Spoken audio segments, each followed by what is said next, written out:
Morning, everyone. Welcome to this fifth day of Geo. We are going to have this parallel level that we consider of extremely high importance because it actually connects two fields, the fields of geology and the field of the water that is already a holistic vision. We are trying through this parallel event to create a joint field that allows for the people that handles remote data of high importance to add this capability to the preemption of this risk and of pandemicism and the other environmental affections that have us in this crisis. Sorry. To get into detail, we are going to introduce Carlos Balbosa. He is one of our partners from the SALO network. He's a specialist in geomatics with more of 2 decades of experience weaving this world of geography with the world of health. And he has been working in climate events of climate change, specialist in remote sensors, and a leader of integration in Latin America in the world of health. Thank you very much, Carlos. Well, thank you, everyone. Thank you for being with us, for being present here, being here online and in YouTube. I am just going to try to provide an introduction of the history of the Salmon Health network and how it started and how we continue. So let's go to the next one. And they are going to share the presentation in this link. Just 1 second.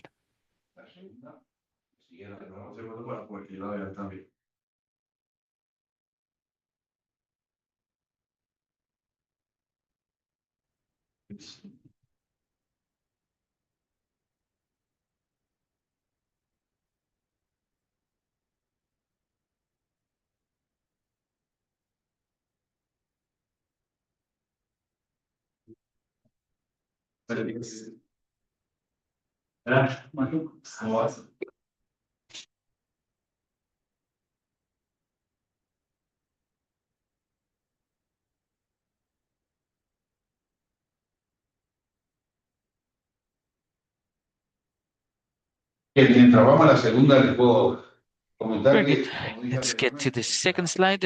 Mentioning, as I said preintroducción before, this is a brief cómo se inició introduction SANO to y how we algunos started with pasos the SANO y las network incidencias en los and que some queremos steps and the trabajar incidences that we want to con work algunos in otros datos de la red. and with some other data from this network.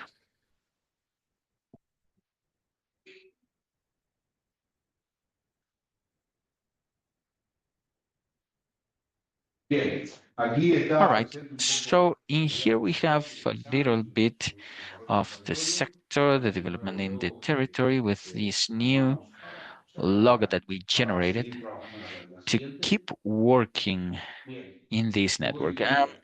El año All right, a 2022 little bit of history. éramos In the year 4 o 5 personas 2022, una four, asistencia five people desde plus la embajada de attendance Estados from the Unidos en embassy, Lima support generaron from the embassy of la the red United SANO, States in personas Lima, de, generated de the SANO Ecuador network. y ese fue el equipo And original this que was the inició original esta team that administración de red. started Siguiente. this important network.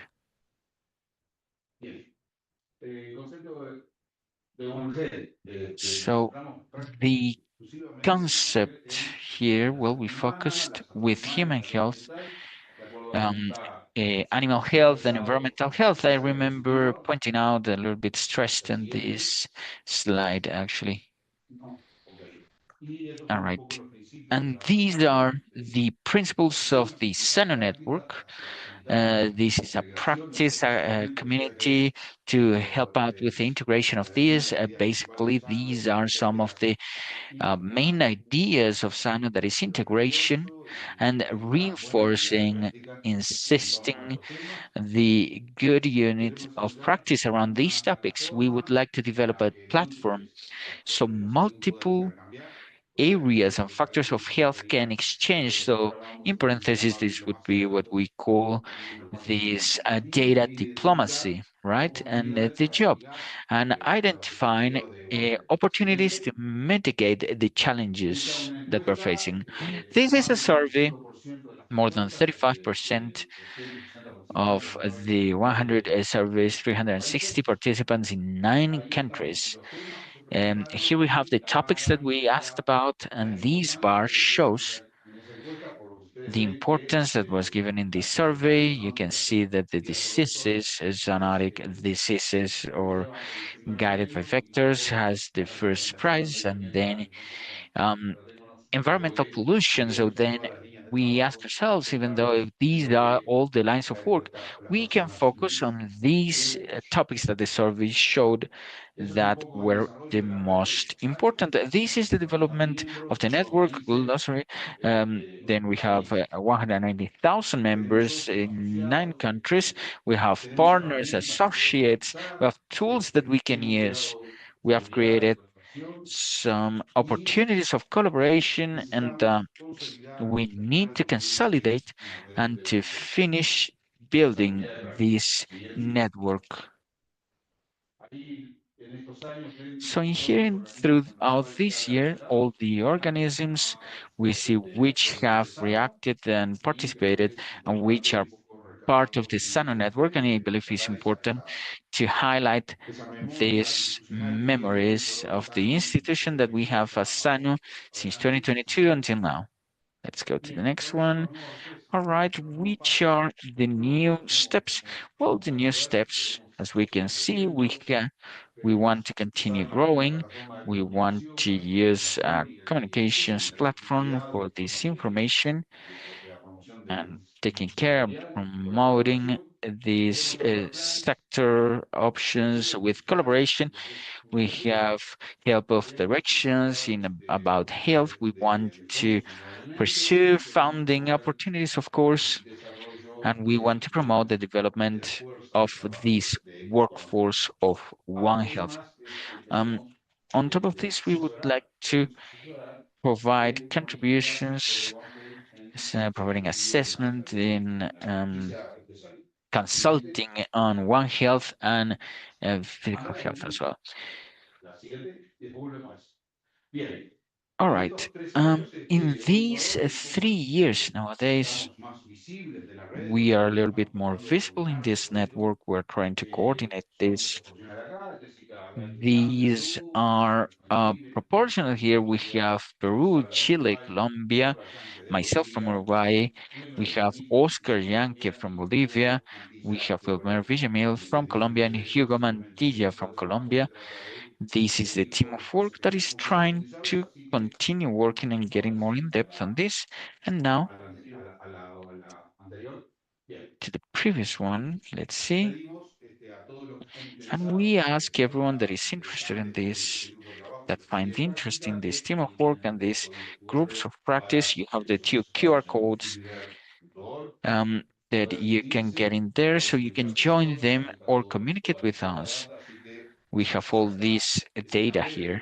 And in here, this is a very, very short summary of this history. We wanted to update this information and let you know where we are at. And I thank you very much. And I'm going to give the floor now to Dr. Hugo Mantilla, that is going to continue with this talk. Thank you.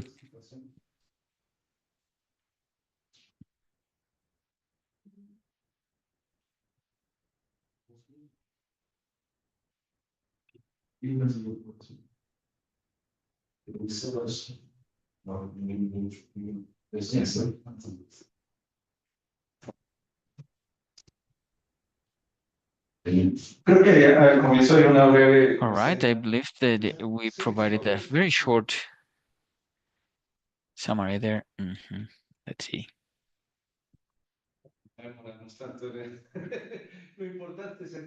Well, important is the content, no problem there.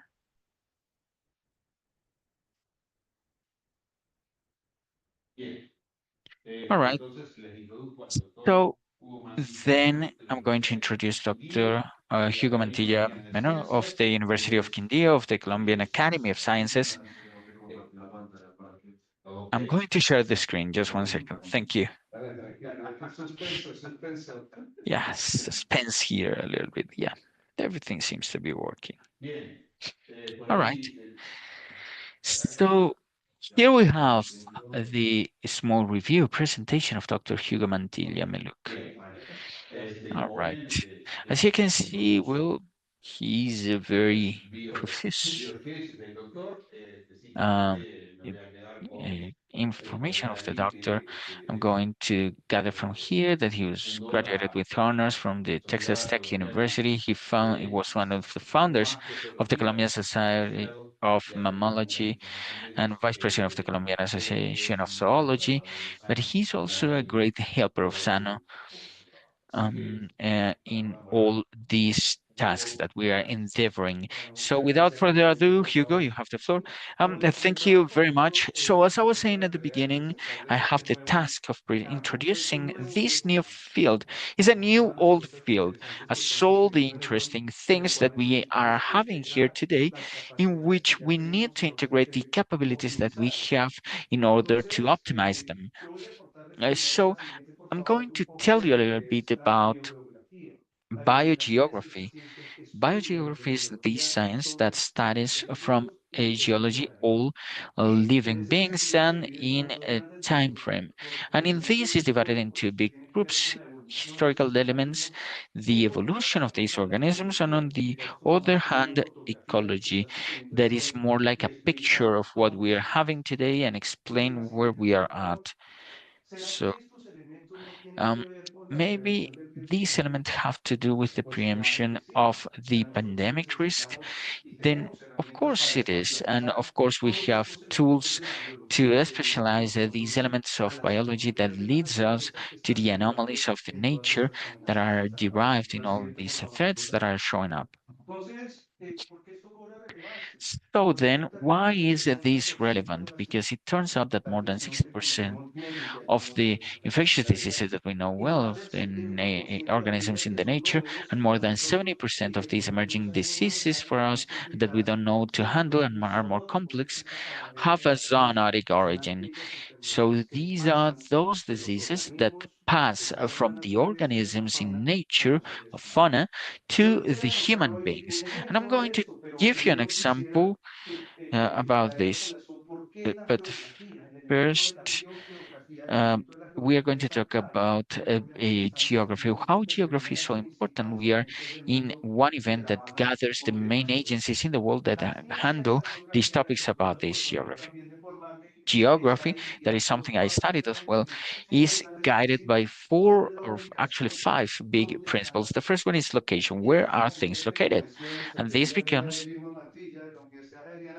as it was mentioned by Diego Mantilla from Javeriana University, in a code that unifies all information topics. So it's important to have all these phenomenology of these different diseases. But if we provide a space to this, we are able to associate information and then we can describe better, make some comparisons, and understand something important that is the cause of such new phenomena, the causality. And to establish connections, of course, we can model and provide projections that gets us to a better situation. We are going to discuss about several examples here. We are going to talk about how we can use satellite data to track organisms that tells us about several phenomena in the nature through their biology. We're going to have a talk about bioaccumulation of mercury. And please remember that mercury is not something that we can expel from our bodies. A molecule gets there and it stays. These organisms living in the basin of the Amazon and Orinoco River are having this effect, accumulating mercury. We're going to see more details, but mining activities and deforestation. And so the other part of incorporating geographical events gets us to get some exits. And this is a task done by Dr. Federico Mosquera and his teams, a team from the National University of Colombia that handles modeling and helps establish through connectivity corridors, fauna that is right now in areas that are not natural there. And this encounter with nature organisms is extremely risky because we could or they could actually transmit diseases between them, between organisms that hadn't met before. I was saying before that one of the information more important about climate in the region is South America, is in Paraguay. Thank you, thank you. This is an area that is dry in the countries in the northeast area, a portion that we have in the Amazon forest as well, that is called Mata Atlantica, and there are amount of, for instance, bats that are organisms that participate in these and are focused especially where we should have in the Ecuador, where we have the dry and wet areas. But what happens? We can provide some projections and scenarios of climate change and see how this richness changes. You see that it's focused on the wettest areas of the country. But what we have found out is something interesting, and my student Maximilian Ortiz is doing some work on this to generate an algorithm to make it in a mathematical way, in an easier way. And you can see how this exchanges change in space. It goes from 60 organizations to only six. So bats that we hadn't seen before are coexisting in scenarios that are extremely risky. So this topic about including elements of biology with geography has an extreme potential, and another potential element here. And through data, we can generate some models. That is what I was explaining. We can use as a model one infection that we have in the region, that is the hantavirus. Why is this important, the hantavirus? This is a biosis that results in a cardiopulmonary virus affection and is transmitted by mice. Is connected to um, the rodents, and these rodents living with humans end up transmitting this um, affection, basically this effect. So what do we do about the hantaviruses around the world? Actually, we have found of this hantavirus for quite some time, but when it was found then in the Europe, in the US, and we have found out that we have it in here as well in South America. So what have we seen through time? You can see each of these points with different colors means a different variant of this virus. And why this diversity of colors and dots around our geography? Well, you can see these variants is usual to have the name of the location they're at. This is almost a rule. You can recognize some of these. Why do we have this? Well, because this virus is connected to rodent species, and mice, as they are so diverse, almost each of these species have their own virus. So this establishes very interesting challenges because some of these viruses are transmitted to humans, some others aren't, but the virus is having bottles with different caps. If you make these species coexisting, then you end up with a bottle with a different cap, and you are going to end up with something that we are not going to know what is going to come up. So it's important to generate space and time for this information so we can prevent bigger risks and understanding phenomenology so we can talk about causality. So the procedure, when we find the location of these mice, then we can add the amount of climate data and understand what is generating the scenario of zoonosis through models. And here we can see how it generates the different models for different species. They are distributed in different ways throughout the continent. Each species has their own ecology almost, and this is very interesting data. And here we have how it would look the cleaning of all these mice. So you see that there are areas that are favorable, positive, and some that aren't. There are places with several species and areas with very few. So what did we do with this?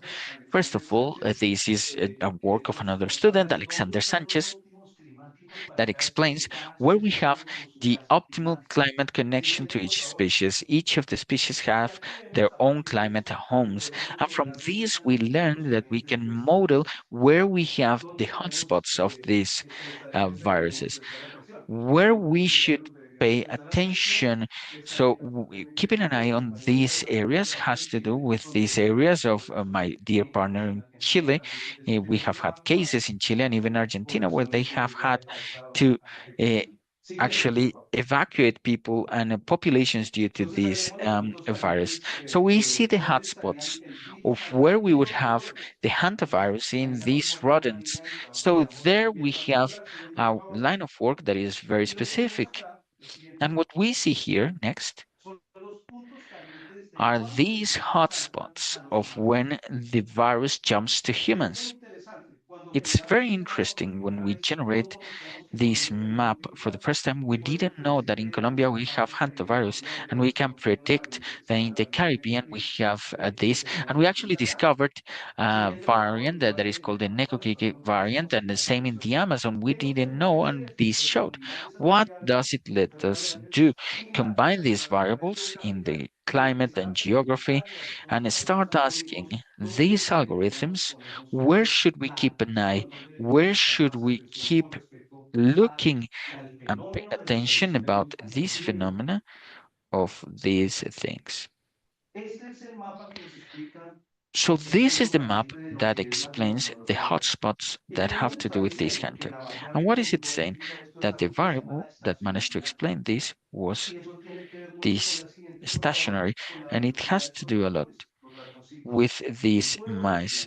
The mice in their evolution, what they have done is to focus their reproduction in a season of the year where they explode, is floating democratically. But these areas that are hotspots, you can see these are areas that have a very high degradation of the ecosystems, where through deforestation we have made it stronger. This topic that species are gathered and coexisting in ways that they didn't have before. So we have a root of work where reconstituting these regional conditions, we can pay attention to how we handle the space and which kind of human activities we are placing in which area. And in here, we are summarizing a little bit about the importance. Let's remember, as Carlos was saying, that the scheme of One Health optimizes these elements that we have been working in a separated way. Human health, on the one hand, animal health on the hands of veterinaries are another part. The ecosystem's health is another one. What are we looking with this scheme to unify it? And you can see a natural language that comes from this iconography naturally. Then we need this kind of field. Why? So entities that basically are doing a great work like IGAG, the Instituto Geográfico Agustín Coladas, IDEAM in Colombia, the Institutes of Geography are handling these capabilities and taking them to the world of health, the world of the planet, and the world as a single thing in the planet. So with this, I can say I can close here. If we have any kinds of questions or something, any kinds of comments. Well, I just wanted to mention something.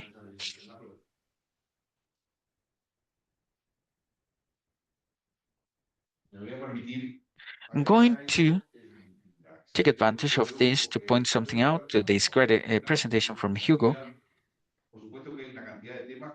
When we talk about biogeography, several things that we have, because when you were showing this about deforestation, or the next one, please, just the graph, and there we go.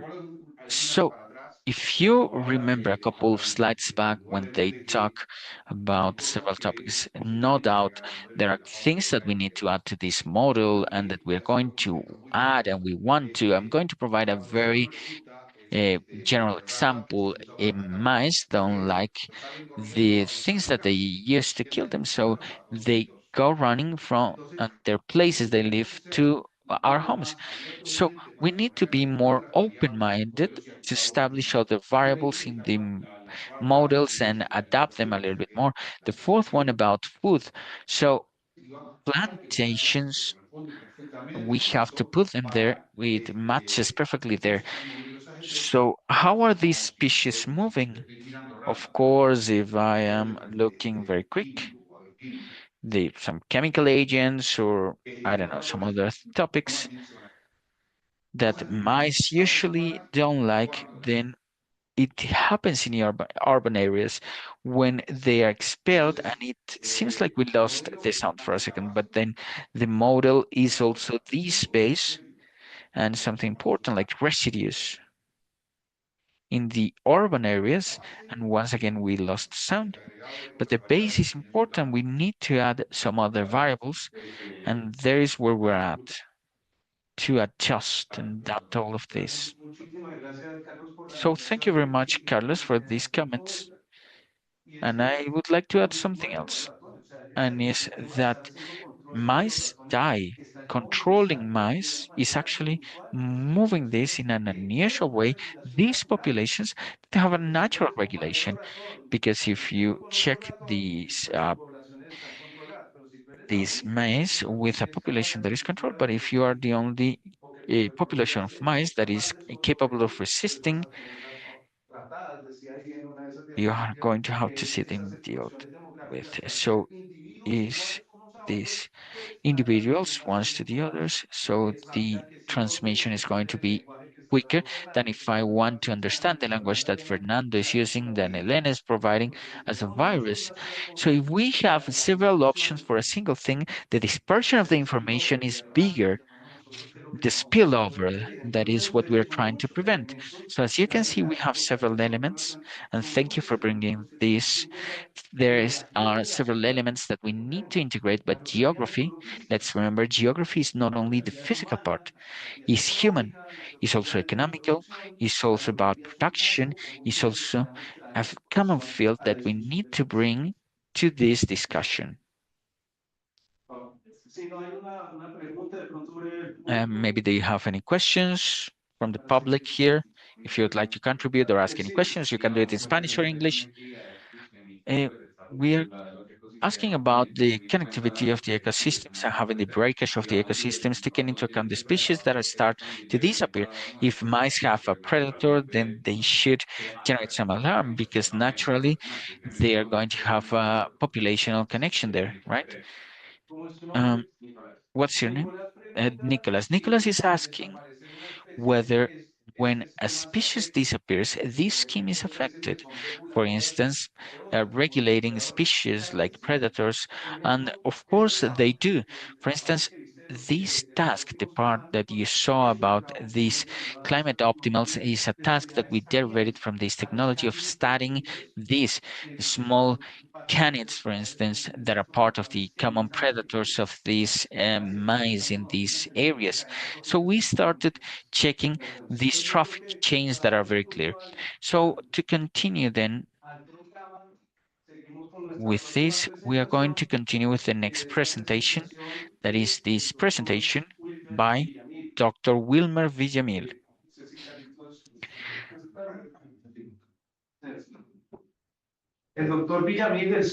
Dr. Villamil,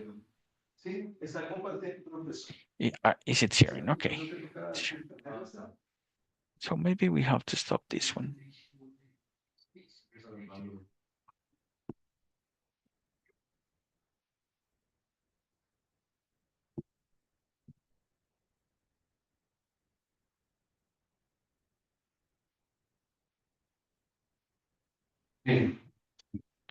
All right.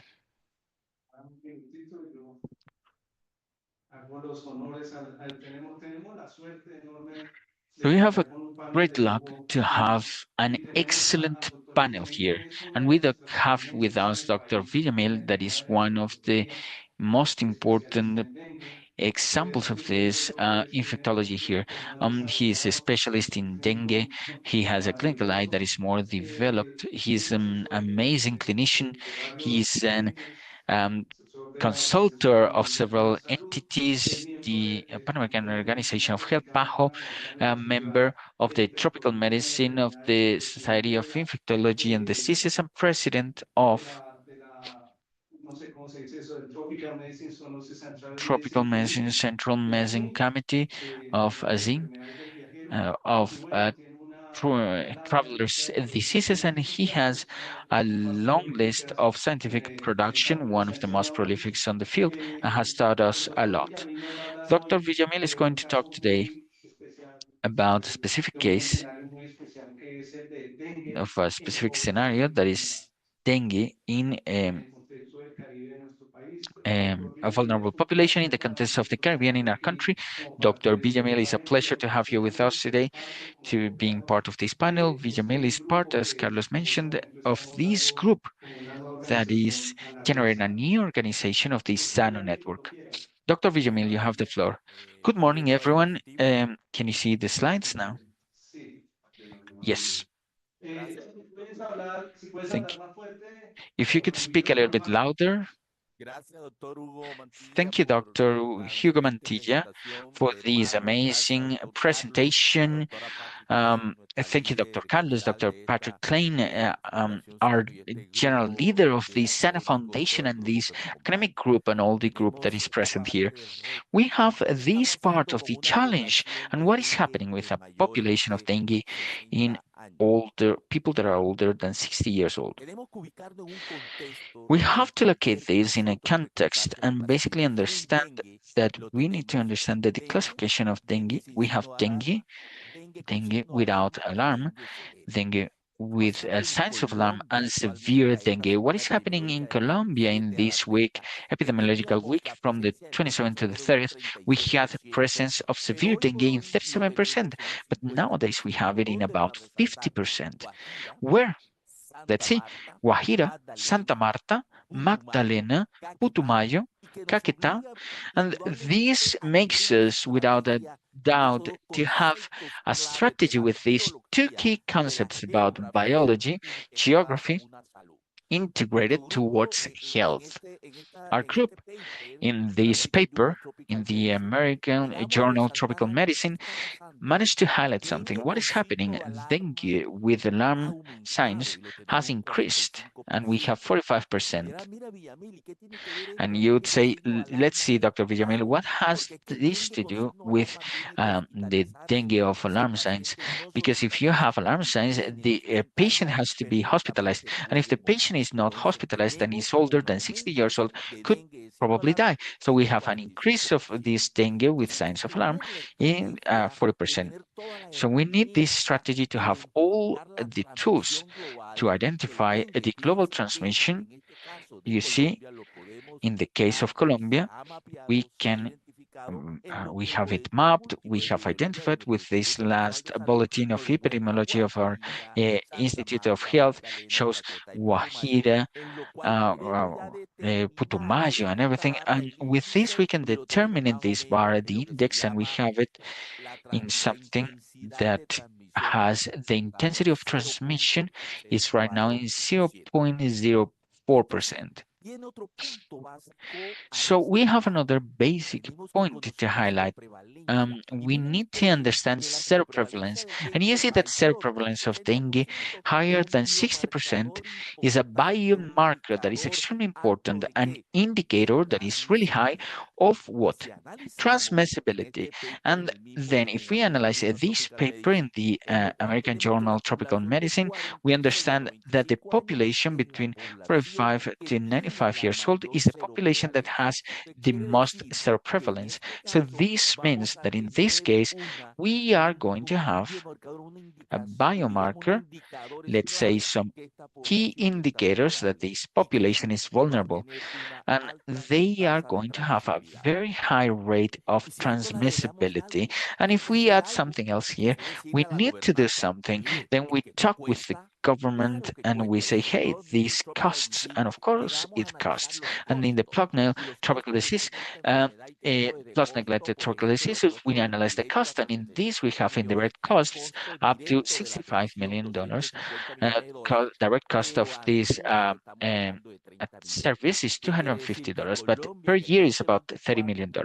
It means that Colombia in 2024, we have more than 110 cases with these warning signs with a higher cost than $100 million, this is not an indication. So you would ask yourself, what should we do and what are we going to do? But well, to make it short, in this strategy of One Health, you see that it analyzes, and my great friend Dr. Hugo explained this. We need to analyze the host. We need to analyze also the biological agent that are the viral factors and other factors that you see here. This is the population of mosquitoes and vectors and the susceptibility of human population. And there is where we have biogeography. When we talk about viral factors, what happens with the virus? The protein NS1 is a viral antidote that can generate some antibodies, and he is or it is the one of the main games of primary infection. Then we have the secondary infection where the patient gets a complex situation, but there is another factor that is the variation of the um, genetic composition genome. So today we have to intensify this genomic vigilance where we not only have to know which serotype it is, be it one, two, three, or four, but not that, but actually with genotype, which genotype it is. So this is what we determined in the Atlantic coast. Serotype 3, genotype 3 is associated to encephalitis, and this association with encephalitis, when it affects uh, vulnerable population younger than 5 years old and population older than 60, this is the effect at the level of the patient that is very serious and could lead to death. So then if we analyze this One Health strategy, the host being a human is going to depend. They are going to need to generate an immune response, but there are some genetic factors intrinsical like the NZPA4 sorry, CTLA4 or the polymorphisms that this design is are vital to identifying this immunologic response, which one are going to get more serious. So what do we need to have? We need to understand the serotypes of one, two, one, then two, then three, and then four to understand this cascade of the patient that is going to be translated in a diffusion in endothelial diffusion. And this is going to be shown in a plasmatic leak. So summarizing this endothelial damage with this liberation of this cytokine on the interleukin 1, interleukin 6, and the 6 that is responsible for the fever. But there is going to be a target organ that is the liver, and it's going to generate this hepatic dysfunction, and the patient might die or might have a bleeding. That is one of the important manifestations. And why is it showing there? Because we are going to have the platelets activation. Then we have the antigen level 1, the uh, platelet aggregate factor, and serotonin. So what does it lead to? We have to identify the signs of alarm. This has to do with vomit and pain, abdominal pain, but it's not abdominal pain due to the inflammation of the gleason capsule, that is the one that is covering the liver. Is hurting due to a vascular leak at the perirenal level that is irradiating to the choroideus plexus and is generating to the right hypochondrium and generating abdominal pain. But you see this scenario, we know the physiopathology and the impact. What did we do with this marvelous group, Dr. Hugo Mantilla, all the group of Z, and the group under Professor Alfonso Rodriguez, with all this, with this Secretary of Health of Bolivar, Santa Rosa, south of Bolivar, in 2018, 2024, we identified uh, something. The patient that is older than 60-year-old has comorbidity. A patient that is hypertense, consumes medications, diuretical, diabetics, and have cardiovascular disease, then this per se generates a complication scenario for the patient, but gets to a point that is immersed. What's happening at the south of Oliver? How is this forest there? Which characteristics do we have there? So EDM, that is the in institution for the weather in Colombia, did a descriptive task from 2018 to 2024 where the population of the study were patients 60 years or older, and then we diagnose confirmed with the antigen NS1 and the detection of this IgM, IgG, and ELISA, and some other variables like age, gender, and the impact of comorbidity. So what we determined is that 135 patients older than 60 years old in Santa Rosa South, when the 77.8% of these cases took place between 23 and 24. You know what happened here? This great surge of dengue in Colombia. We knew the surge is triggered, but why is this? But if we analyze important variables, we see that in males is more frequent in about 80.15%. But this is the opportunity of services. We saw that in the lethality that happened in these elders that had comorbidities elder than 60 years old, but there was an important characteristic that was the time from the moment they go from a hospital center until this is developed. So the shorter this time of the what we are working at the level of teaching about physicians, about primary care, we can intervene. And we summarize something in this task of one. And this collaborator, Juan's mentioned something important. The patients of dengue hospitalized, you see in this code, the elders, people from 65 to 74 years old, it was where we had the most percentage. The patients in the ICU, you see this curve from 65 to 74 years old, and death took place. We have to do something in this population. And as I mentioned, it's honestly well identified this point of physiopathology, the most exposition to a second infection is the one that actually makes things more complex. I would like to summarize something important. When I get in contact with a serotype, then one, I get no unprotected with a DENF2, DENF3, or DENF4. The first one is with homotypical antibodies, but when I have to protect this again, I'm in contact less protected. I have the probability of three more times for this to get it. The antibodies are heterotypical and are going to have a higher development, more complications. And this is with this important paper of mortality of patients hospitalized, you see in Colombia, elder than 61 years old.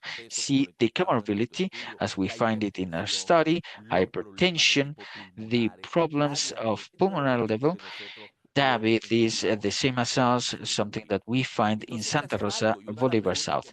And we have to do something. And one of the questions I'm asked, what strategies do we have? And the strategy with the experience that we had in Argentina, and it was the vaccine. Is the vaccine enough? No, that's just one of the legs of the table. And there is something important. Vaccinate this Argentinian group vaccinated more than 156,000 people between these 12 months, and then they have the Q0. We vaccinated about 156,000, and the secondary effects with the second dose were low. So we are saying that it's safe, this vaccine, in people that are elder than 60 years old. And this is a great strategy. And let's talk about what Carlos and Hugo were mentioning. The only strategy that we have is One Health.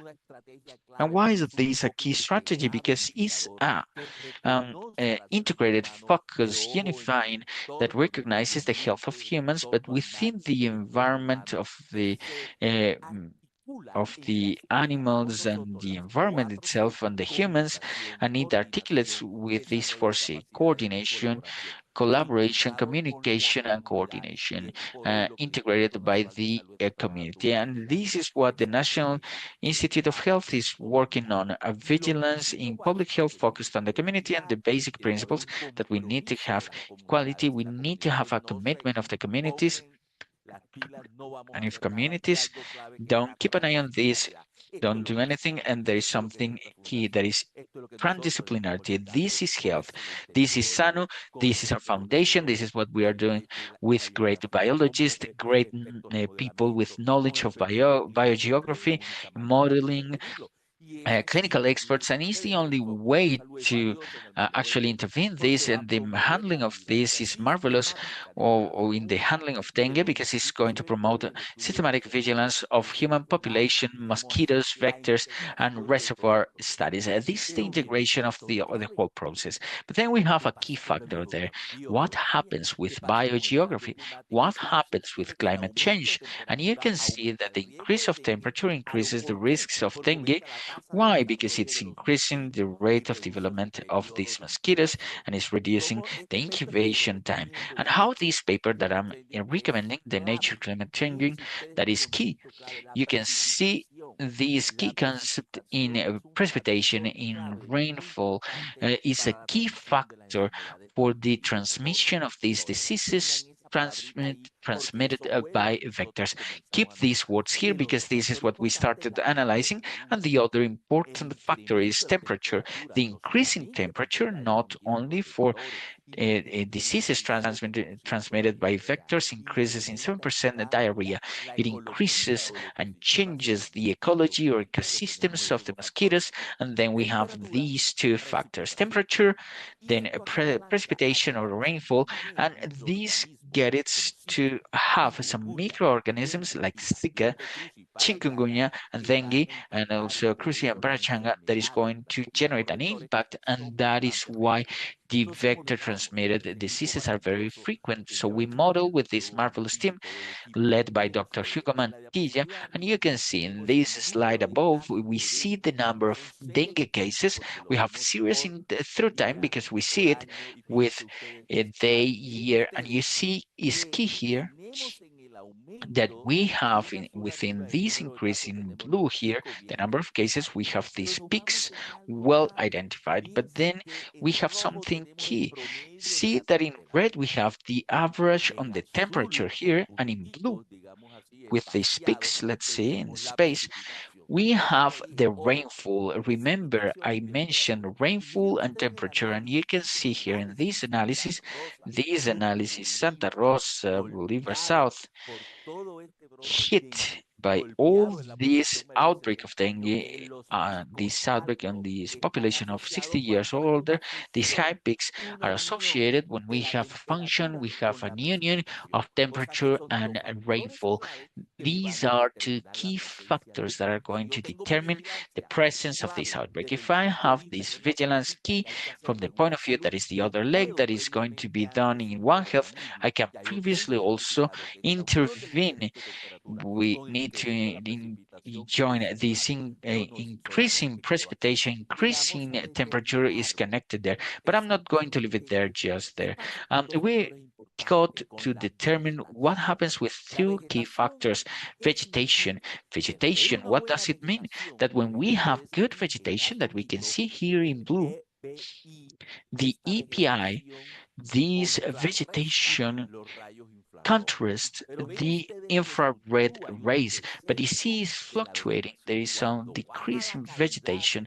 So when the quality of vegetation goes down, the infrared rays make an effect and is determined in this average.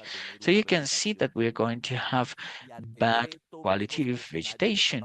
And this is the scenario that we see in Santa Rosa of a dry forest. But dry forest doesn't mean that there is no rain. Dry forest means, and we're going to show a Recording video, and stopped. it means that we have some situation where we don't have rain. And we see here the variation in the dry forest and the impact that it has in bad vegetation, the impact that it has in the infrared rays. This is something that we didn't do, something that came from the Brazilians in August last week, sorry, where they did the same. So they determined not only for dengue, but also chikungunya and Zika. We see the white spots where we didn't have the effects and the increase in the number of cases. But in the red part, we also see that actually this municipality is very compromised there. And we have um, the range of temperature, the maximum and minimum you see in green, where we have dengue, how we have this big impact that temperature provides in this. So what we are doing, also Brazil, is being documented. In conclusion, what do we have? We have to intervene in this Recording population in of elder progress. than 60 years old. And we need to intervene this in an integral way. And here is where we have biogeography. The biogeography of these diseases, as we did, and we're doing with antivirus, with dengue, is key because not only is the vaccine, is not only the intervention at this, we have to intervene in climate, we have to intervene in our countries and in our regions, great vegetation. Thank you very much, and we expect you in the round board. Thank you very much. Round table. Muchísimas gracias. No esperábamos menos, doctor Thank you Wilmer, very much. We siempre didn't expect less. enseñándonos de todas You estas were always conexiones tan teaching importantes. us about all these Recalco un important par de cosas. connections. I would like to mention Doctor Wilmer es about una a couple persona of que lleva pictures. muchos Dr. años trabajando este Villamil tema de has dengue been working for several years y on this topic about dengue el haber integrado este tipo de and información integrating hoy this kind en of otros information. It colaboradores was the en la que physician that estábamos. told us as modeling partners what was that they were seeing. Fueron los modeladores biólogos los que Was encontraron the las estrategias. biologists the ones that Entonces, tried cuando hablamos to de la generate the medicine? transdisciplinariedad, no es una So when we talk transdisciplinariedad about de palabras, transdisciplinarity, it's not a transdisciplinarity es una of integración que words. tiene It's que an darse integration that we orgánicamente need para que to do podamos ver los resultados. organically. Y eso necesita de eh, espacios comunes, and this needs porque las some common capacidades hace spaces cuánto están. because Yo the diría que capabilities are Costa Rica installed no ha hecho already. We have done together with absolutamente nada. Carlos a Entonces, lot pero of ¿en qué work momento for es que quite vamos some a time. poner esas But capacidades a at funcionar which point are we going to put these en pro capabilities de, to work de las in problemáticas pro en este of caso? these issues that Entonces, we uno are va a ver having por lo right now? importante de So por it's a qué very important goal es to clave get to know el why is desarrollo de this este key, curso, que this uno hace la development bibliografía of multidisciplinaria this funcionando common seriamente point. haciendo mandamientos Biogeography has been working en for los several recursos years. We have teóricos been doing seguramente modeling es better. Some necesario are generar better un than lenguaje others. común It's y un important to lenguaje generate a common comprensible field and a entre common todos language that ellos. allows for this Muchas to gracias. gather Si us alguien in the tiene una same space. pregunta, Thank you very much. If we proceda, por have any favor. questions, thank you very much. Someone has a question, apparently.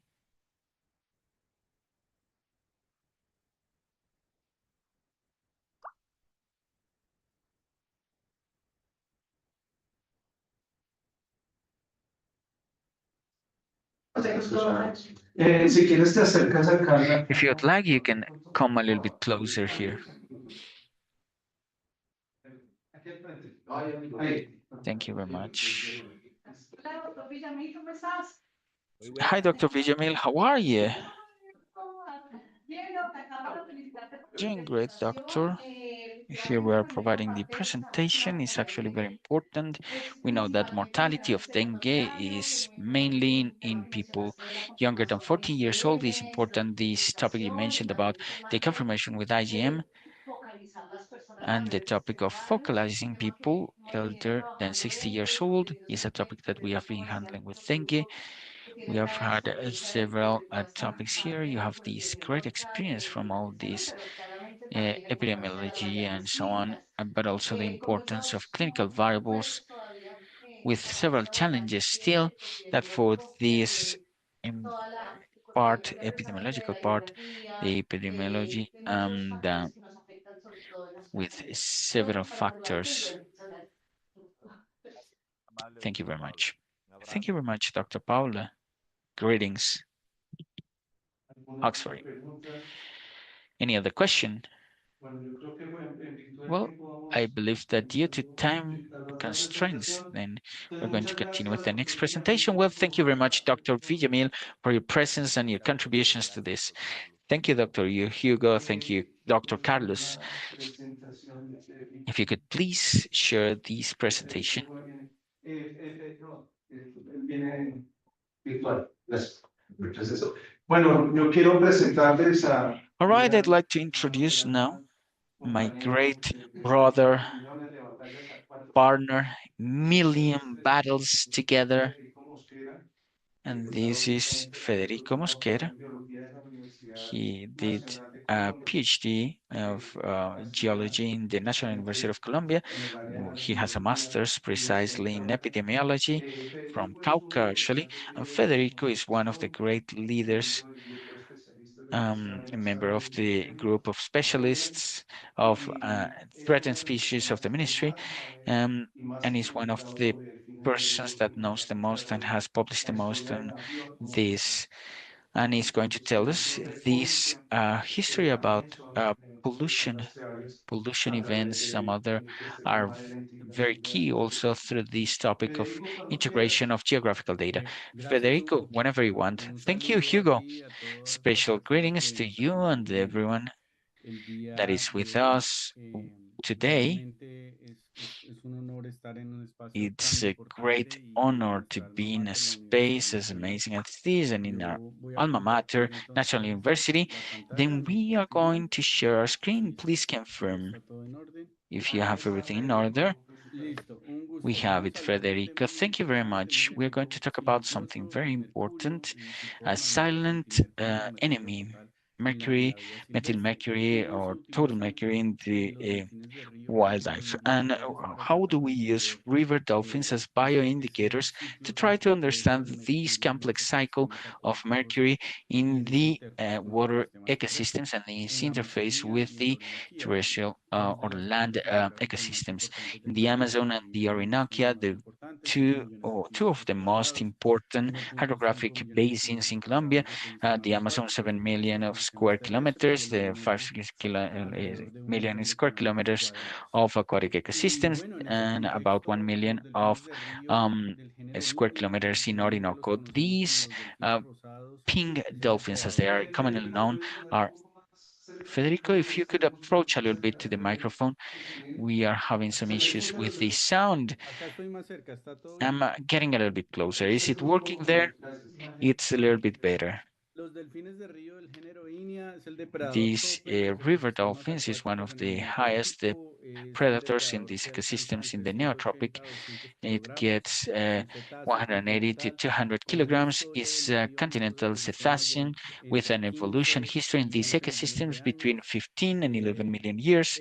Prácticamente está totalmente adaptado a los Practically ecosistemas is acuáticos adapted to the neotropicales, water and vértebras no tropical fusionadas, ecosystems, melón mucho más uh, robusto que los delfines non-fusion marinos, vertebrae mucho is más a more pronunciado, robust melon than the heterodonto. marine Es un animal prácticamente dolphins. totalmente adaptado Pterodon a los is ecosistemas an animal that was continentales con una adapted larga to the historia continental evolutiva water presente. ecosystems Y with a tenemos very un long enemigo and silencioso interesting debido a evolution su history. And we irrelevancia, have a silent tanto para los delfines de enemy due río, to the son action of pescadores humans, innatos que se both alimentan entre for the 2.5 kilogramos de river pescado al día dolphins y that hasta are 1.000 gramos. natural Entonces fishes allí that el ciclo de feed from mercurio en 2 to términos de 5 kilograms of bioacumulación, fish per day. And biotransferencia, the human communities, regiones we del have then entorno como la the cycle of Amazonía, mercury, biomas bioaccumulation, importantes en el biotransference, del bioaccumulation. ciclo del And then we carbono have the y context ciclos of bioquímicos Amazon, del the agua most important biome, and the del, regulation of the del carbon cycle carbono and del the chemical planeta. cycles in Como water, punto de no same as the retorno, aquí carbon in estamos the planet, llegando. with a La point tasa de of no transformación de la return Amazonía where se we are calcula getting entre the un 20 y un rate of transformation of the 25% Amazon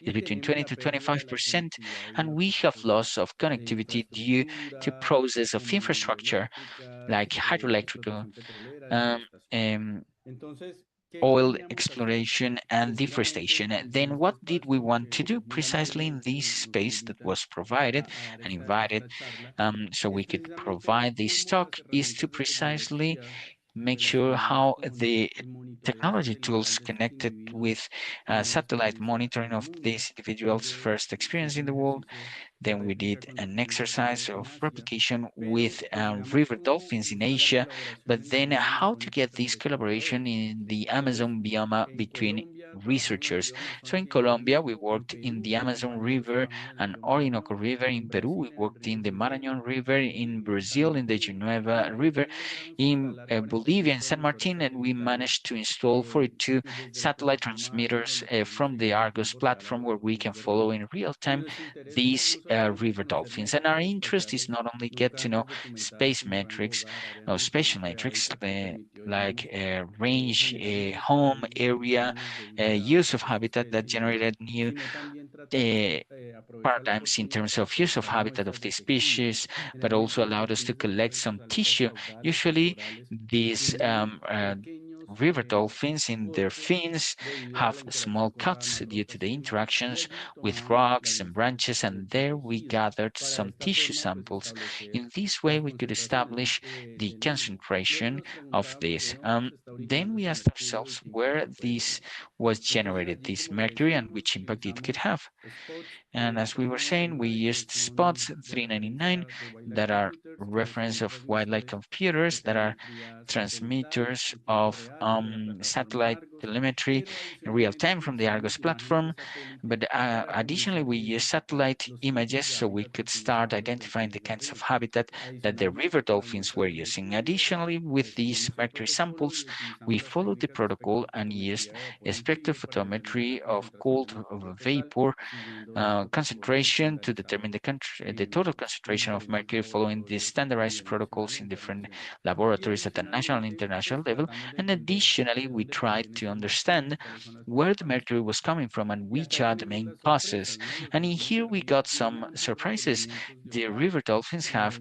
a huge dependiendo el tipo requirements de at agua home del depending on Amazonia. the kind of water Los of the cultivos de la Amazon. Amazonía The cans of orinoquia son water of the mixtos. Por Amazon and ejemplo, Orinoquia en are la mixed. orinoquia For hay aguas instance, in the mixtas, Orinoquia, tenemos we have ríos que mixed provienen de waters. los We Andes, have ríos que rivers provienen del originated in the llanés, Andes, some y al others in generar, the digamos, estos Guianan procesos Shield, and limnológicos, generating these obviamente los niveles de processes. productividad son Obviously, muy the diferentes, ¿no? En la limnological Amazonía processes, the brasilera, ríos productivity levels transparentes are originados en different. el The sur del Brazilian país, Amazon son transparent brasileros, rivers perdón, tienen originated unos in the rangos de Brazilian hogar Shield have some relativamente medios ranges que son de real alrededor de 20 medial kilómetros cuadrados. that are about Pero en 20 ríos de square aguas kilometers, oscuras, por but ejemplo en in dark Bolivia, rivers, como for son el instance, río San Bolivia, Martín, el and Interuso, el like River Guaporé, San que le llamamos en Martin, Brasil, Guaporé, that is los, called in los Brazil. delfines, digamos, tienen Um, unos amplios requerimientos de rango de the hogar que van por dolphins encima de have a los 100 wide kilómetros requirements of cuadrados, un a impacto de 300 range of kilómetros home cuadrados. that goes beyond En 100 Colombia square son kilometers. There was a valores male of medios de 300 46 square kilómetros kilometers. In Colombia, cuadrados are y en medial el caso, values of digamos, del 46 Orinoco square son kilometers, and in también the case valores of medios, Orinoco, al igual are que en Perú. middle ¿Qué nos values, está, same as Peru. qué nos permite So, entender esto? what Los is niveles de this allowing exposición us to learn? de The los levels delfines de of río frente a showing heladas of the como el levels of mercurio y this otras amenazas. Pero and lo que the queremos different entender, threats. aparte de contribuir al conocimiento que And ya on top teníamos of de rango de contributing hogar, to área this límite, knowledge that distancia we had máxima for entre range and locaciones, era maximum tratar de entender distance cómo, digamos, esta especie centinela tiene unos amplios and requerimientos y por ende these unos altos niveles sentinel de exposición a species, I'm contaminantes. sorry, I cannot Y continue. obviamente los hábitats. Entonces comenzamos a interpretar imágenes de satélite para darnos cuenta qué hábitats estaban utilizando y nos dábamos cuenta que en el caso de las hembras hay un uso mucho más determinado de las lagunas por procesos de gestación y demás. Y allí es lo importante porque comenzamos a darnos cuenta, obviamente, de esos niveles de exposición a diversos contaminantes. ¿Y qué encontramos en los tejidos? Todos los delfines de río que analizamos tienen altas concentraciones de mercurio. La OMS nos dice que el límite máximo es 0,5 miligramos sobre kilogramo, ¿cierto? Pero en los delfines encontrábamos alrededor de animales que podían superar fácilmente los 40 miligramos sobre kilogramo con una media más o menos de 15 miligramos. Estamos hablando de 80 veces lo que nos dice la Organización Mundial de la Salud. Si eso ocurre con un delfín que, pues digamos, su principal dieta son los peces y los crustáceos, que alrededor diariamente consume 2,5 kilogramos de acuerdo a estudios de los compañeros del Acuario de Valencia en Venezuela, pues qué va a pasar con las comunidades amazónicas como las de Manacapurú, el río Purús o Trombetas, cuyo consumo diario es 5 veces menor al de los delfines, son 542 gramos, son 462 gramos diarios y con un promedio anual de 198 kilogramos al año en el caso de Manacapurú, y en el caso del río Purús van 169 kilogramos al año, 8 veces superior a lo que reporta la FAO en términos de consumo de peces mundial, que es 20,7 kilogramos. Entonces los delfines tienden a acumular mercurio.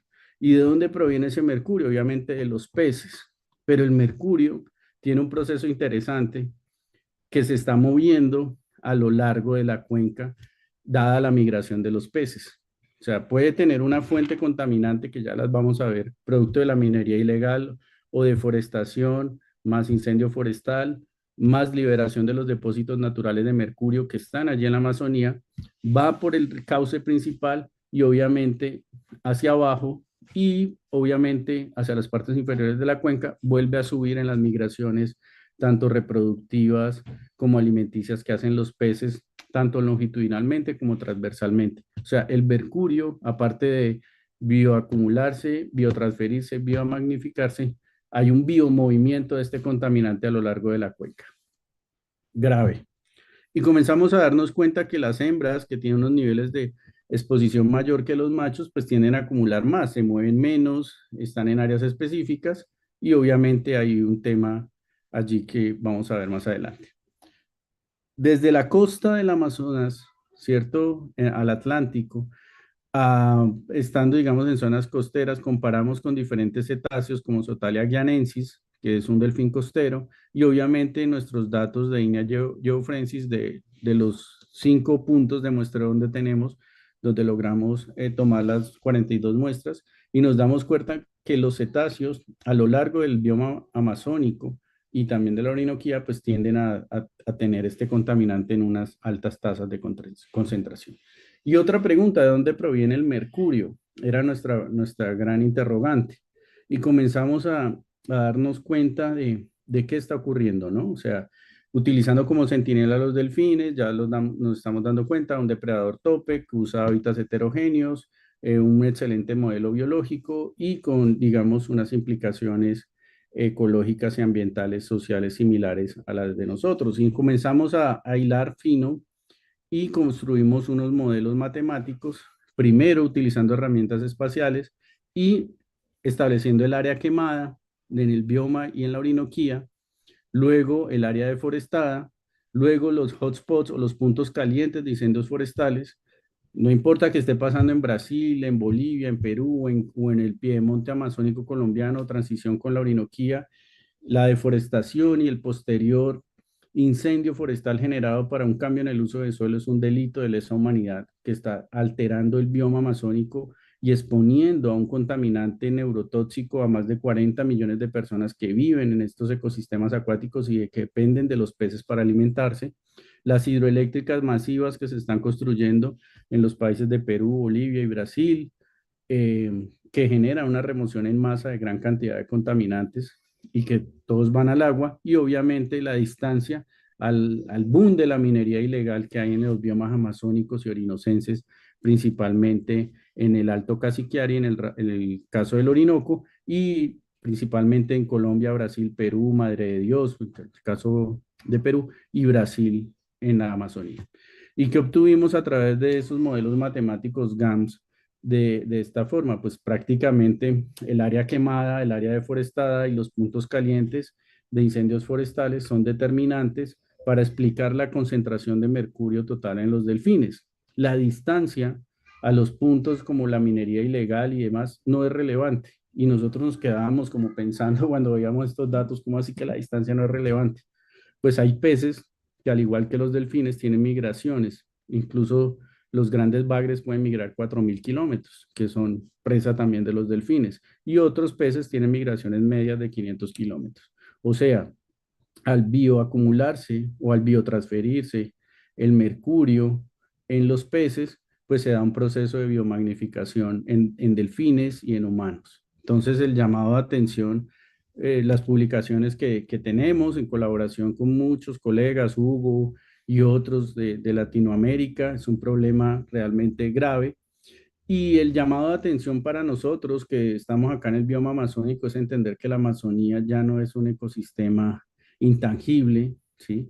Que no es un ecosistema pristino, ¿sí? Que hay 40 a 42 millones de personas allí, que hay una alta tasa de transformación. Nosotros desde el panel de ciencias de la Amazonía, el cual integro junto con la profesora Dolores Armentera, directora del grupo, nos damos cuenta que estos tasa de transformación o punto de no retorno de la Amazonía está llegando a su punto máximo del 25%, igual que otros colegas. Estos son mapas generados desde el panel de ciencia de la Amazonía, donde podemos evidenciar las represas. Algunos dicen que, y compañeros ictiólogos, que si entran en funcionamiento todas las represas del piedemonte andino que están contempladas amazónicas en el lado peruano y en el lado ecuatoriano, ya tenemos una en el Coca, comienza a cortar el flujo de nutrientes esenciales para los planos de inundación y lagunas de la Amazonía. Y obviamente su implicación sobre la productividad y la liberación de metales pesados contenidos en el suelo.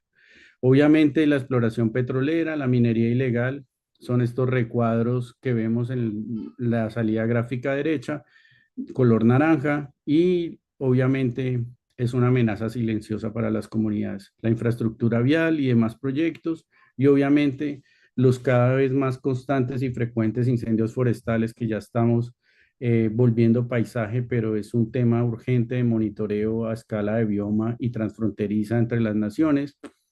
Podemos estar situados en Puerto Nariño, Amazonas o en Leticia. Los vientos de los incendios forestales y la alteración de la calidad del aire producto de los incendios que ocurren ya sea en Bolivia o en Brasil o en Perú, pues afectan igual los del lado colombiano a nuestros hermanos amazónicos.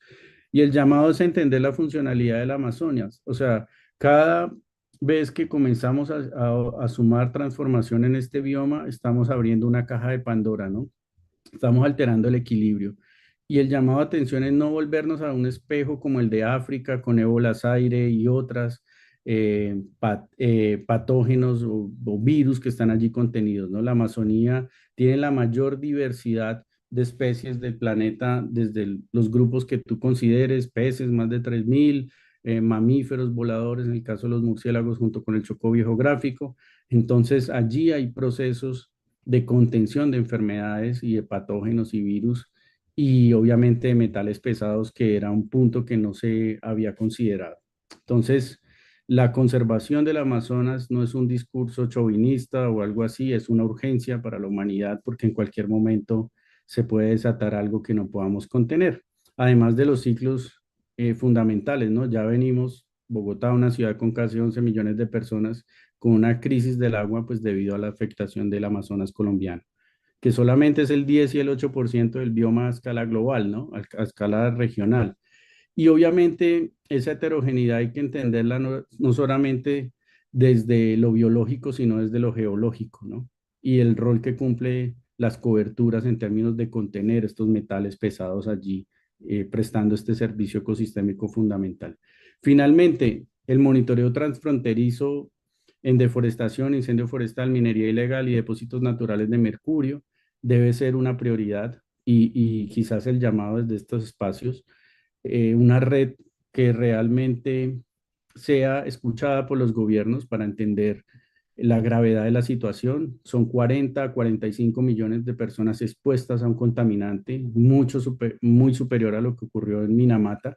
Realmente es un genocidio silencioso lo que está ocurriendo con comunidades en aislamiento voluntarias y demás. El monitoreo debe ser una prioridad, porque no solamente lo que implica la liberación del mercurio, sino lo que implica la deforestación y la transformación de los ecosistemas amazónicos en términos de liberación de potencialidades, enfermedades zoonóticas y demás. Obviamente el mercurio en poblaciones humanas, en el lado colombiano, la Universidad de Cartagena ha hecho, junto con parques, monitoreo de los guardaparques, y encuentran concentraciones similares a las de los delfines: 40 miligramos sobre kilogramos, 44, 36, incluso en localidades como La Pedrera. Se preguntan entre compañeros: ¿usted cuánto tiene? 36, 44, 28. O sea, creo que el tema es álgido. Detener los motores de transformación en el Amazonas es una urgencia no solamente para los estados amazónicos, sino para la humanidad. Y obviamente todos los países amazónicos suscribieron el convenio de Minamata, pero son muy pocos los que implementan las acciones allí contenidas en términos de eliminación y restricción del mercurio. los procesos We have very industriales, few in the hay que terms of considerar restriction la and elimination a of la minería mercury. ilegal, We el have to control consider ambiental, illegal mining, intercambio de información, control of observación y emissions, monitoreo es exchange of mínimo information, y research la and cooperación monitoring is entre minimal, países, and the transferencia cooperation between tecnológica es clave. countries and transference Y of technology is finalmente, key. pues agradecer And finally, well, estas we'd like to investigaciones thank colombianas, this is not only my muchos research, colegas, it's instituciones, done together universidades with como several colleagues, Colombia, institutions, National Javeriana, University of Formación Colombia, SANO, Javeriana Escuela University, Biogeography, that WITES, started la with colección de a mamíferos, el postdoctorate, Centro de Estudios de Altas the collection Montañas, el of Instituto de mammals, la the Center of Amazonía Studies y of la High Fundación Mountain, and Omaya the nos panel of the permitieron de una and the manera Omaya virtual Foundation llevar adelante esta allowed to investigación carry y out poner en this debate nacional e research internacional and el to tema de put in mercurio y sus national and international implicaciones debate a través de la mercury and their implications bioindicación. through Muchas gracias. bioindication with dolphins. Thank you very much. La presentación de Federico, muchísimas Well, gracias. amazing presentation by Solo Federico. Thank quisiera you very much. contar que We el would presidente just de like la to Comisión point de out that Paz recently declaró a los the delfines Commission como una especie declared importadora. dolphins Un saludo especial as a la doctora Lucía indicating species, special y greetings to también Dr. estuvo en la Um, problemática del that agua en was Bogotá. present there in Son these son temas de problems of water aislados, in son Bogota. temas These are not complejas. Y el isolated doctor topics, they are topics Mosquera, integrating us, además, as Dr. tenemos Mosquera una said. pregunta muy And they Federico. En have la sala, questions. una cantidad de Anyone in the información room? muy We importante. have a huge amount of Digamos que information. sí, esta investigación And que definitely, algunos yes, pensamos this que de research pronto that no nos someone might parece que think no this is a research on a está en la species zona, no that is tenemos not a important for us. obviamente los These are, agrotécnicos I en don't la know, zona, pink dolphins pero and no, fish in the no, Amazon, no but it's tenemos que not prestar true. una We have atención integral to pay a integral las especies de la attention naturaleza to como these biortificadores, species of the natural depende mucho de nature lo que as ustedes como bioindicators. tal nos dicen. Y cada These especie species pues are tenemos que tener un talking, and capítulo basically each distinto. biology of the Si species tells a despreciamos esta different story. información, If pues we estamos take despreciando miles aside de this años, information, we miles de are años taking aside a este señor thousands of Federico years, as poder Federico entender mentioned, cuáles son of las being causas. able to understand Eh, these different Muchas effects. gracias, Fede. No sé si haya Special algún otro thanks, comentario. Fede. I don't know if we have Si any other no, comments.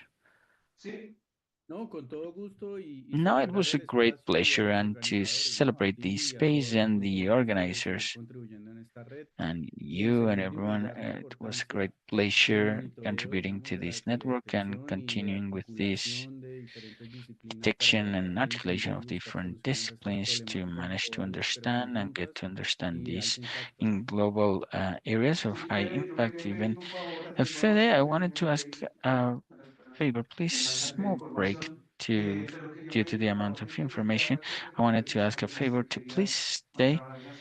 Vamos a tocar un tema muy because we are going interesante, to sobre todo touch es on muy several querida para important ti, topics, a que very son las dear lenguas de species for montaña. you, Entonces that vamos a is hablar un poco de cómo the podemos mejorar mountain esas capacidades Andes. para So defender una de las we especies que would like están to volviéndose check más the salvajes. capabilities to defend Pero eso these va a ser en la species. segunda parte, más This is going después, to be in the con nuestros second part. compañeros. Entonces, After we pedimos complete with our despacio a partners, we'd Marcela, like to ask one nuestro querido space Oscar, to que Marcela and tienen unas dear Oscar presentaciones increíbles, that muy, have muy válidas e amazing interesantes para ser presentations, utilizado extremely ya para important cerrar as esta well parte and técnica y interesting, pasar a just to nuestro close this panel, a technical la part discusión un and poco to get más to our política, mucho más discussion panel, more cómo political, articulamos este more tema about how to biodiversidad. Muchas articulate gracias, this Federico, un area. aplauso. Thank you very much, Federico.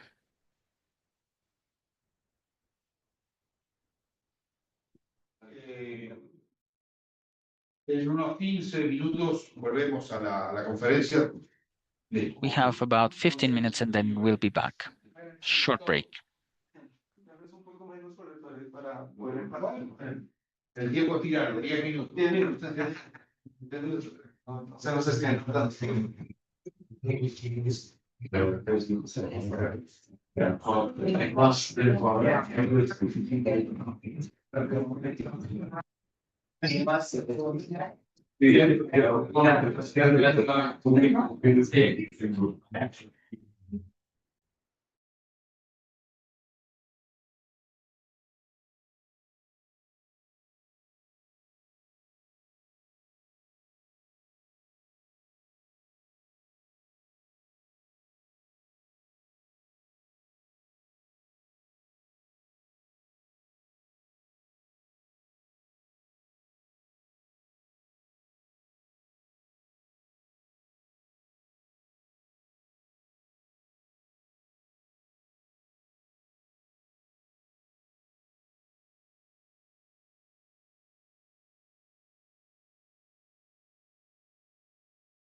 Bueno, un saludo especial de nuevo a todos. Muchas gracias por permanecer ahí.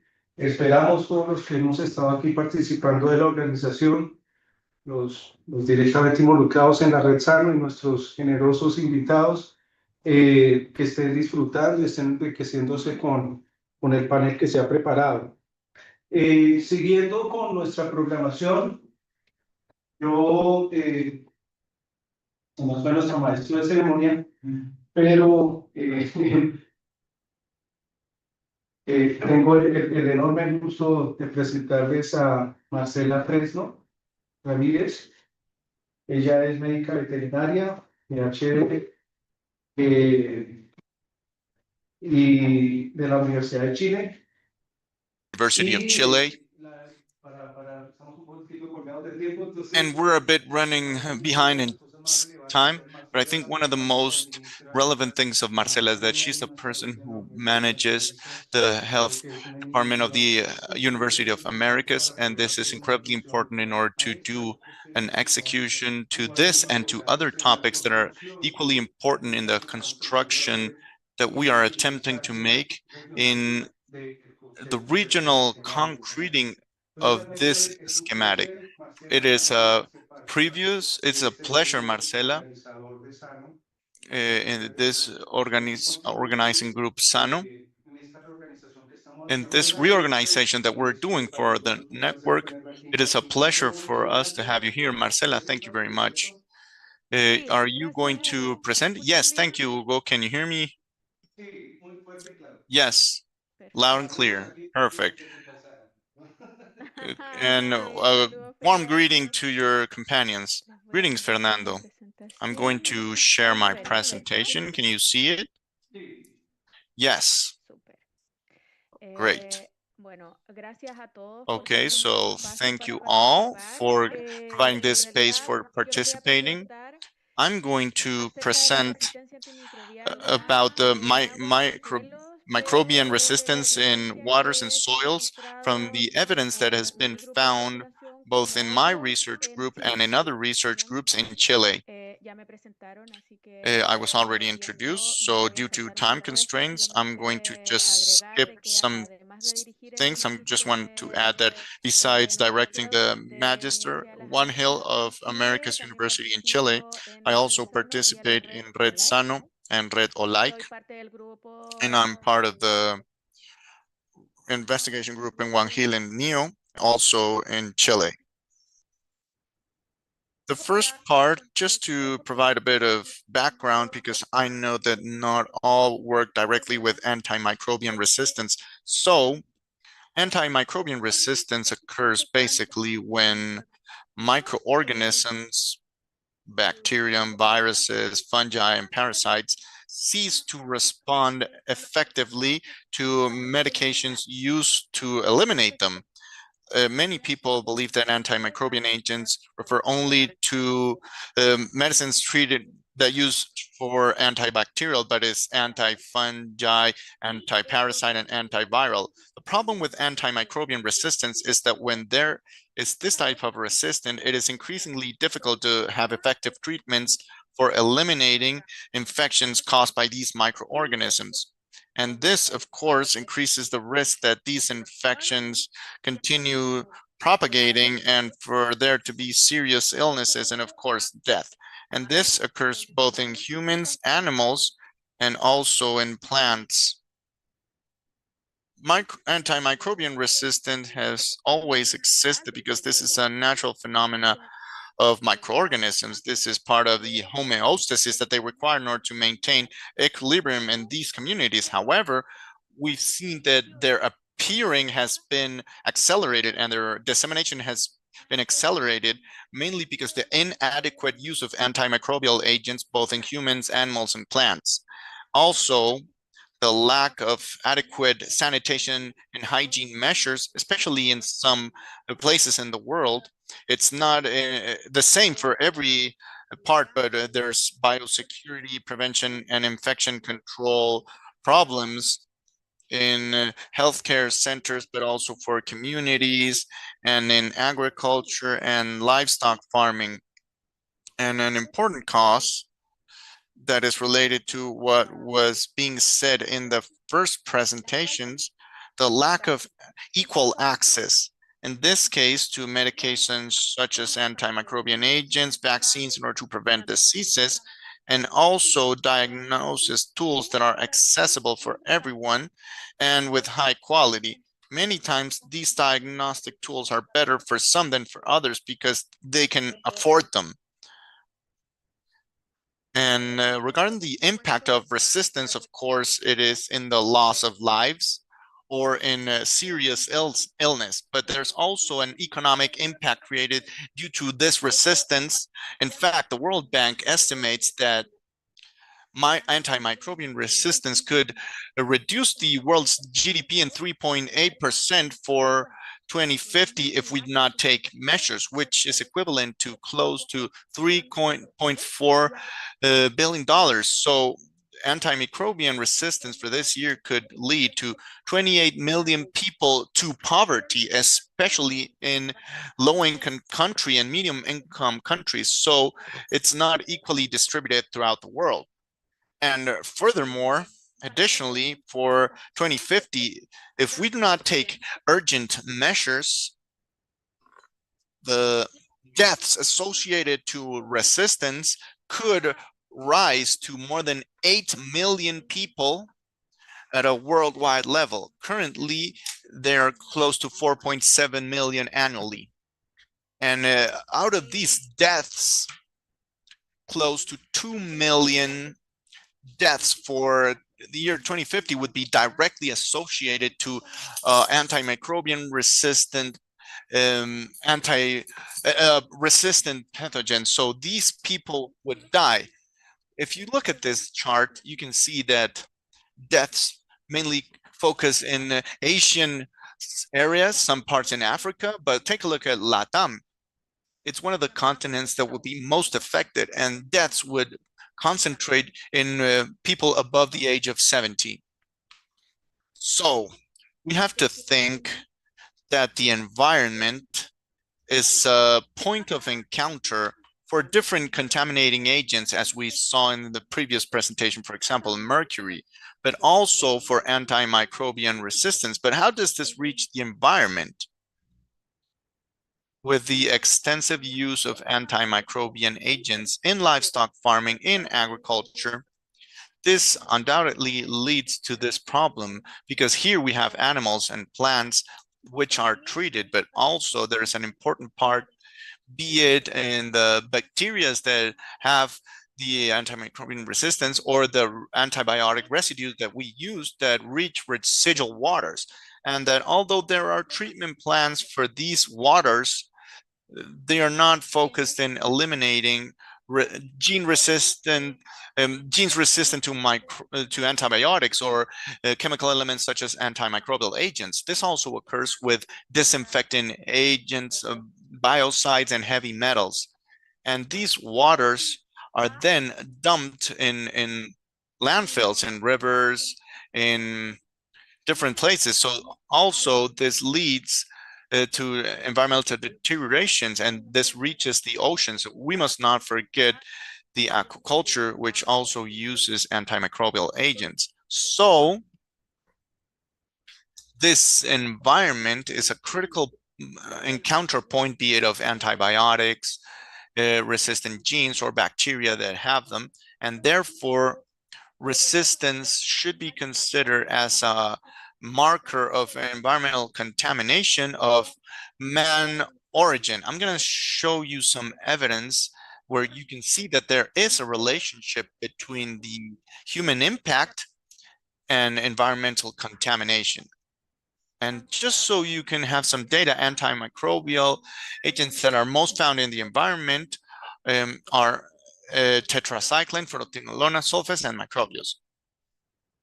And it's important because of the evidence that I will show up next.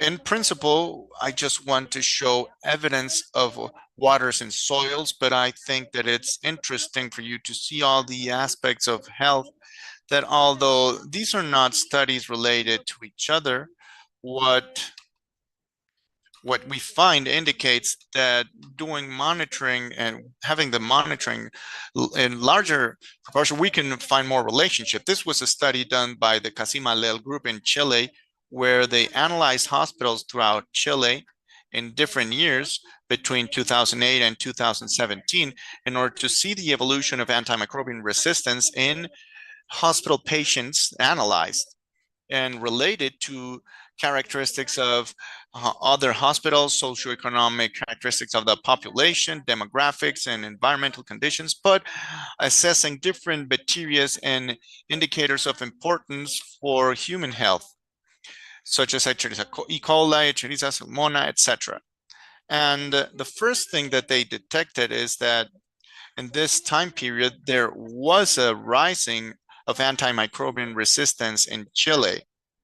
And furthermore, they found that this increase of resistance is given mainly because Klebsiella pneumonia, which is a highly important pathogen, and which its highest complexity in hospitals, in other words, when hospitals had a more critical state, it was related to greater resistance rates.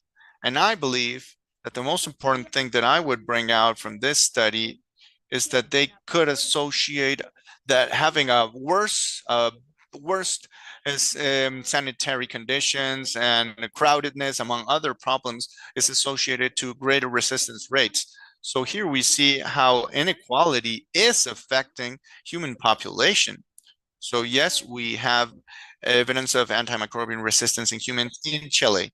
However, we also have evidence of this in the soil. I have a study that I conducted with my research group here in the university. And what we wanted to do was identifying antimicrobial resistant genes in soils of the Andes city in Chile, which is in the central area of Chile in Valparaíso. And we analyzed the soil of these agricultural fields, the unfertilized soil, the fertilized soil with animal origin fertilizers and the animal fertilizers. So we selected different resistance genes associated to families of antibiotics used in human medicine and in animal medicine, commonly, such as tetracycline, sulfa, macrolio, which are the ones that I was commenting that are most prevailing in the environment. And aside from these resistance genes to multiple pharmaceutical agents and mobile genetic elements, which are the elements that allow genes transferring from one bacteria to the other. And well, out of these 28 genes that we analyzed, we could detect 20 genes. So it's almost all the genes that we were searching for. And the interesting thing is that we found the resistance genes in all the matrices that we analyzed in the fertilized soil, in non-fertilized soil, that was fertilized in previous timeframes and with animal fertilization. So why does this happen? Because what happens is that when we use antimicrobial agents on animals, we alter the intestinal microbiota. This microbiota can host these resistance genes that are then eliminated through manure, and this manure will fertilize the crops many times. In this case, it was grapes for wine, so there was not a direct risk, but these lands that are maintaining resistance genes or the antibiotic residue that many times is eliminated metabolically activates in the environment, and they can reach water through rains and currents and lixiviation that will contaminate its underground waters. If it's in the soil, we can find it in the crops and the plants and vegetables that we consume. This is an evidence. This is a study of Constanza Diaz from Universidad de Bello here in Chile, where they took samples of fresh vegetables, specifically celery, basil, and cilantro, that if you wash them, you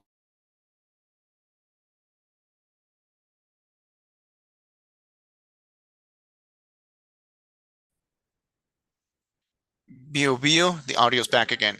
In the south central area of the country, here we have them.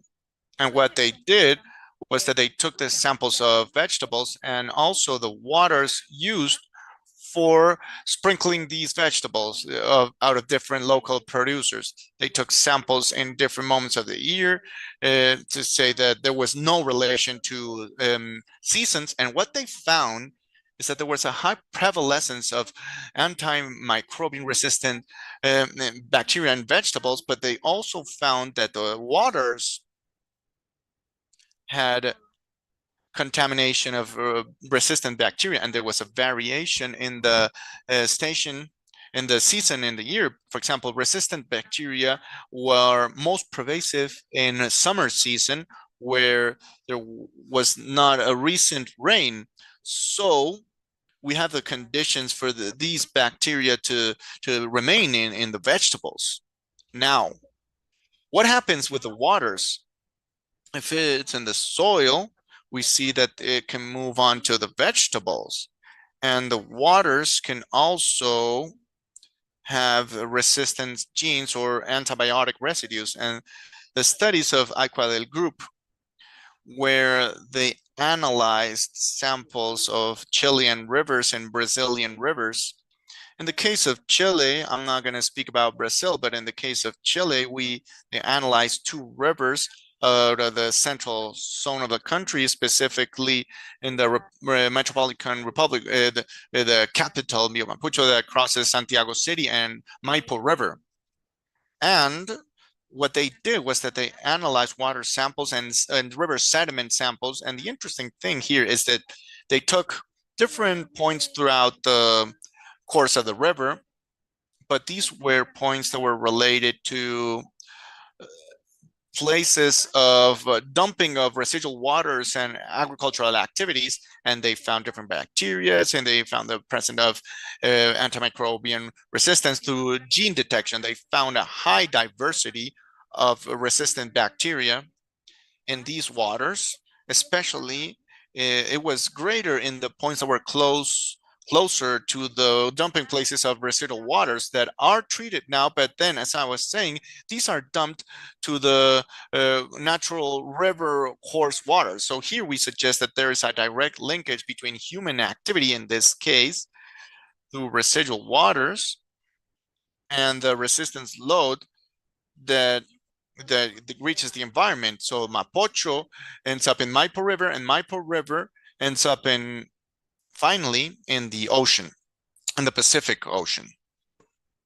And what happens with the wildlife in Chile? We've also found evidence of antimicrobial resistance in wild animals. This is a study of Constancia Napolitano of Chile and Fernando Ferón of Spain, who collaborated in order to conduct this work in Viñas and in foxes. And what they did was they analyzed samples of manure from Viña, close to 50 Viñas, which are a feline that is endemic to Chile. We see it here in the picture.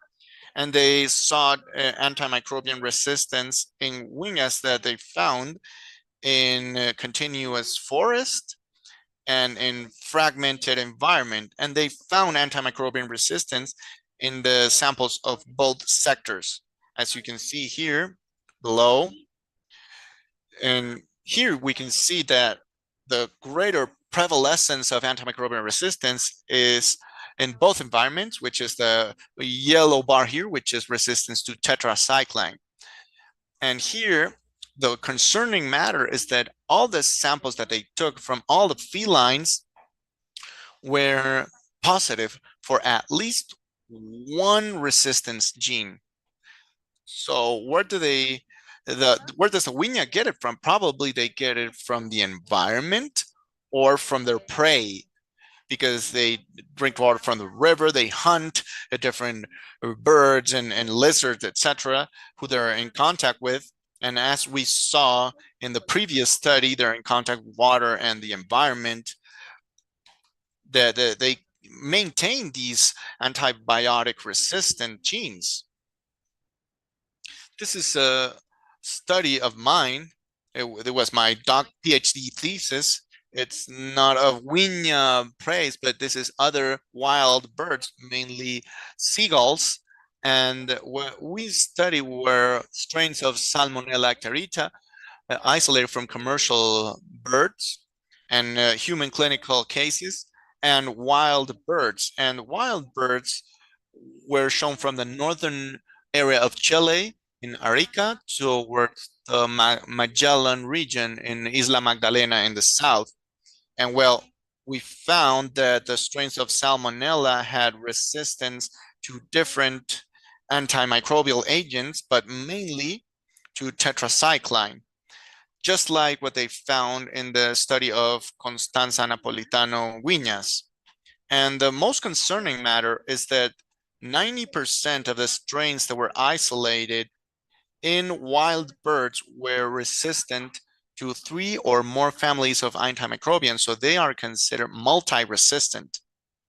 So there are evidences that in some way the environment acts upon a reservoir of resistance for wildlife. So as you can see in this picture, this is an old picture, but I love it because it shows all the different pathways of connection of antimicrobial resistance that begin from the use of antimicrobians in humans, and that after we saw this with evidence, they get to the water treatment plant and this reaches the environment, and also through the wastes, the garbage, and the use and in domestic animals and pets also, and in agriculture and livestock farming. So it is necessary for there to be an integrated surveillance that includes data of animals, humans, plants, and the environment.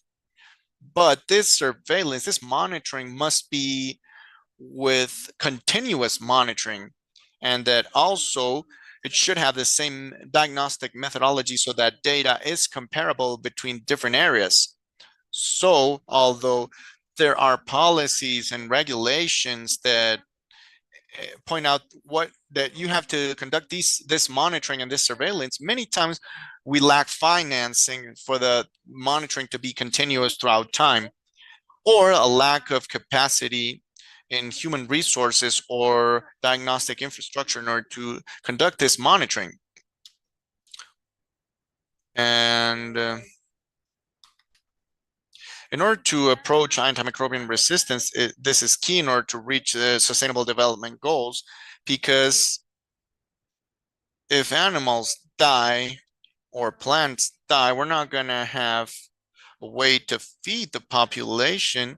And there are other impacts that I already commented at the beginning, and we have to take into account that although I'm speaking directly of antimicrobial agents, there is the co-selection of resistance, and this includes pesticides, biocides, disinfecting agents, and heavy metals. In other words, if there is a presence of metal, as shown in the presentation with dolphins of a heavy metal, bacteria can bear heavy metal resisting genes, but that also will resist antimicrobial agents. So this environmental contamination is transversal, and we have to consider it for all the strategies that we want to enforce. And for this purpose, we have to have a health approach and consider all the sectors involved.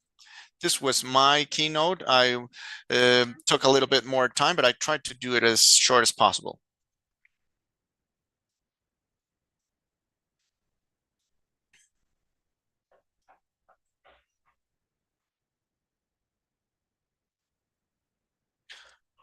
We wanted to comment that there is a topic of this important philosopher that talks about the importance of autopoiesis, self-regulation of the natural systems as homeostasis. Every human system, call it capitalism or whatever, is supported in this principle and the concept of excess. So this concept will contribute to this natural logic that this monitoring presented by Marcela shows an important key for facing this problem. This is the 5th pandemic. Out of all this health schematics, one of the most advanced ones is antimicrobial resistance, and this is where we must learn how to apply this in other areas. Any question or comment? Luis Fernando? Yes, I would like to both to Marcela and to all presenters to congratulate you and thank you.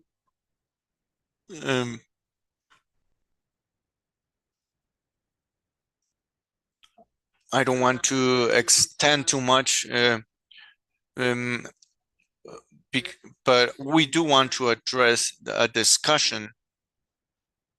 This exceeds a little bit of what we can see specifically, and this, myself being a pediatrician physician, I know about human health, and I'm in the Pan American Health Association, and our mission is attempting to protect and recover the health of people.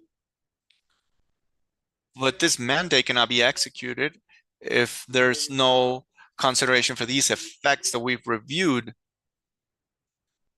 The articles and the keynotes shared are very high level, and we want to thank you because you are opening my mind in order to acknowledge that we cannot, from the standpoint of human health, seek the protection of health without taking into account the care of ecosystems.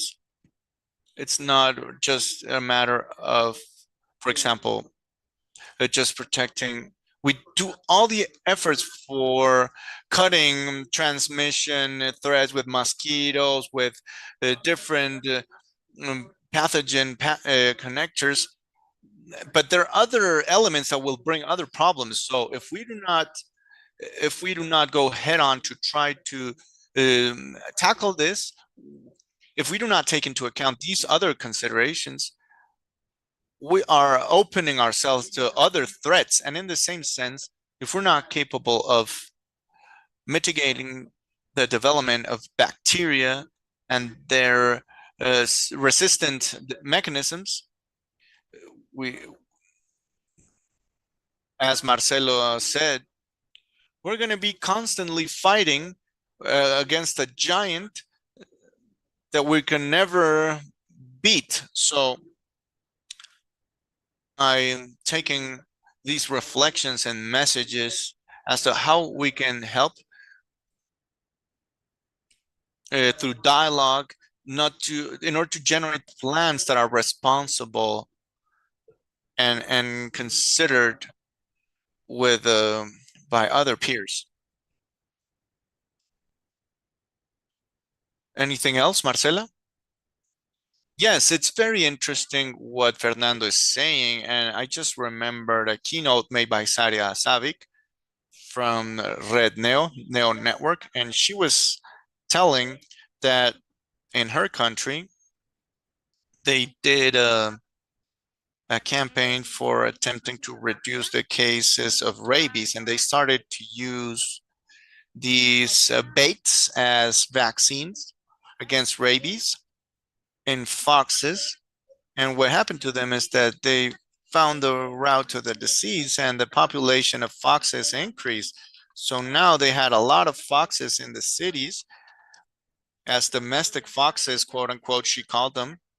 It's not that they were adopted by people, but when you left your home, you found the foxes because the diseases do maintain some sort of balance in the population. So here we see how an intervention in order to treat a disease ended up creating a disbalance in the ecosystem. And in the specific case of resistances, and these are the examples that are most emblematic. This happens frequently when we have regulations and we have plans, but the implementation is the hard part.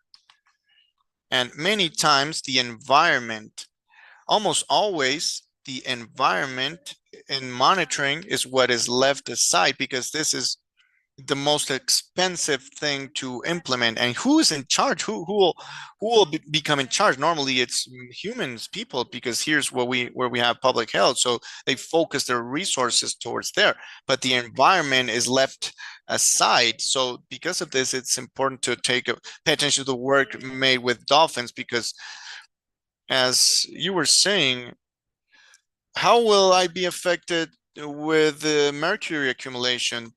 But when we speak about what's happening in the environment, we have to translate this, because this is going to reach you as a human.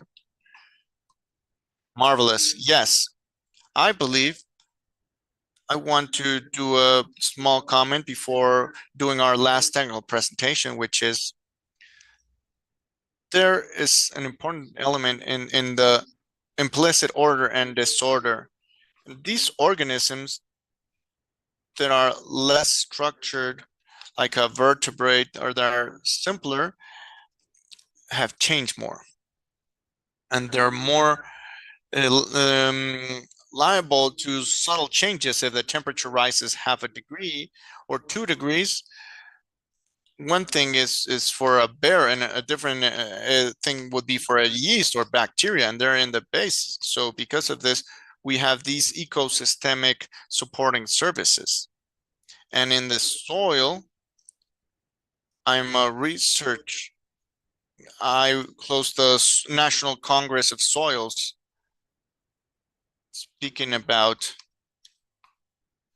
this affair, because from the soil, what we have in the soil affects everything. So we have to pay special attention in this regard. Thank you very much, and let's give a big hand for Marcela. Last but not least,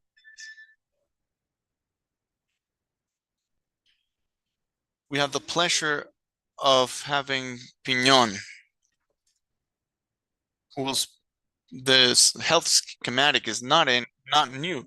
The schematic of health is something that is important to learn, and we can only learn about it when you have human populations that are paying attention to other systems. So we're going to incorporate the element of ancestrality to this technical talk, and for this purpose, we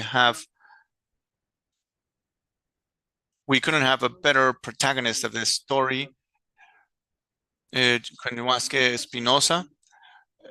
A special greeting to Oscar. Oscar is a forest engineer from the Brazilian University. He studies resource conservation from Florida University in the United States, and he's a doctor of Universidad Nacional 20th Century and the National Institute for Infections in Bolivia. But out of all the titles that this gentleman has, the nicest one is that he's the coordinator and professor of the academic unit for farmers of Tiwanaku in the Catholic University of San Paulo. Oscar, it is a huge pleasure to have you here with us. The floor is yours. Thank you.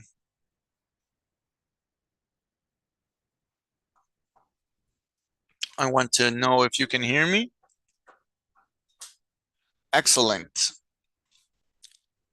I'm going to do more or less this sharing of the presentation.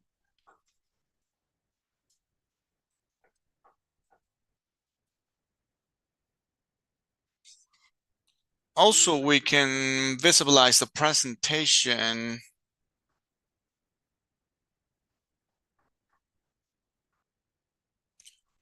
Okay.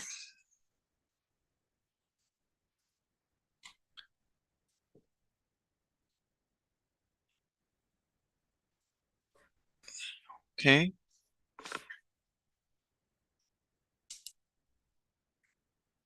Okay. In this occasion, I want to express what we are facing with this huge RAM problem and other aspects related to the interface between environment and human health, especially in the production of healthy foods and the preservation of biodiversity. So this is just a projection at a level of proposal that we've been conducting on the integration of ancestral knowledge with georeferential data and Earth observation under the approach of one single health in indigenous communities of South America. As you introduced me, I'm Oscar Yanque Espinosa from the Academic Unity of Farmers of Tiwanaku. Tiwanaku is considered as the civilization cradle of the Amazonian Andes, with a huge baggage of knowledge and technical scientific knowledge in the concept of ancestral knowledge. And now we are working with Universidad Católica Boliviana in the same battlefield. On the one hand, we know about the huge global threat of multifaceted challenges that all indigenous communities have: family agriculture, the degradation of ecosystems, the altering of natural cycles, the reduction of healthy foods, and the impact of the famous climate change. But our greatest concern is the threat of resistance and microbian agents mentioned by our colleague Marcela Fresno. As you know, these are germs and bacteria, fungi that cause infections. The hardest treating infections, the hardest infections to treat in humans and animals.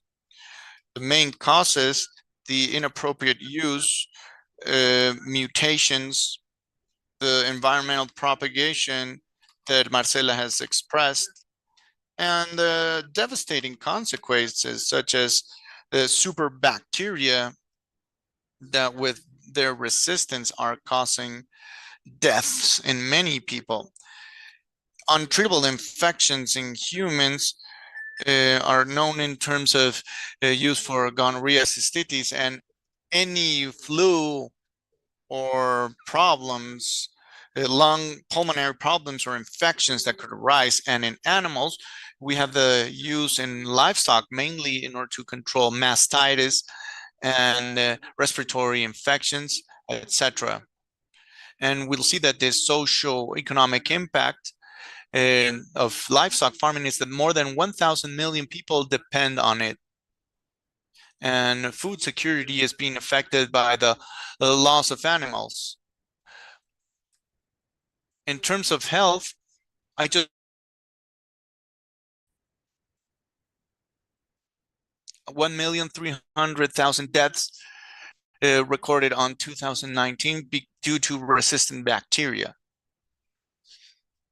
In an innovative approach, we know about the synergy of knowledges, which is the fusion of ancestral knowledge that it's not just a matter of customs. It's science and technology developed in the highest level, because it has been potatoes, for example, are created with all the technology we couldn't create a new variety of potato. And we know that there's a lot of evidences in our archaeological sites of these know-hows, and above anything else, as a continuity of the originary population. And this fusion with their knowledge with geospatial technology, and two essential pillars: agroecology for integral solutions that are culturally pertinent, and one single human health, human, environmental, and animal. The goal of this, of transforming this initiative, is boosting climate resilience and fostering holistic health in agro-food systems. Key contribution with when fusing this knowledge between two knowledges and the use of natural alternatives contributes directly to one single health, to human health, animal health, and vegetable health, and environmental health, our famous Pachamama. And by reducing, in this case, the dependency on conventional antibiotics, mitigating resistances, as a goal from the proposal, in general, we want to promote a framework for integration of ancestral knowledge with geospatial data and Earth observation, as I indicated in the title. The specific goals are 5. They can be broadened. One is the characterization and monitoring of agro systems with the use of Demiego in order to assess health degradation, allowing to be more prepared in the risks, optimizing agro and food risks. In other words, applying the geospatial analysis for food production, for healthy food production, and for animal health. For example, with the use of medicinal plants from these thousands of years of producing this ancestral knowledge, this for reducing the use of antibiotic agents.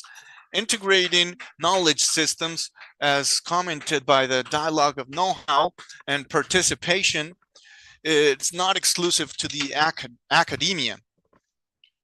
The promotion of one single health and interconnecting human health, animal health, and biodiversity, but with an emphasis in the mitigation of around and above all the community surveillance, health surveillance, fostering collaboration and education for replicating knowledge.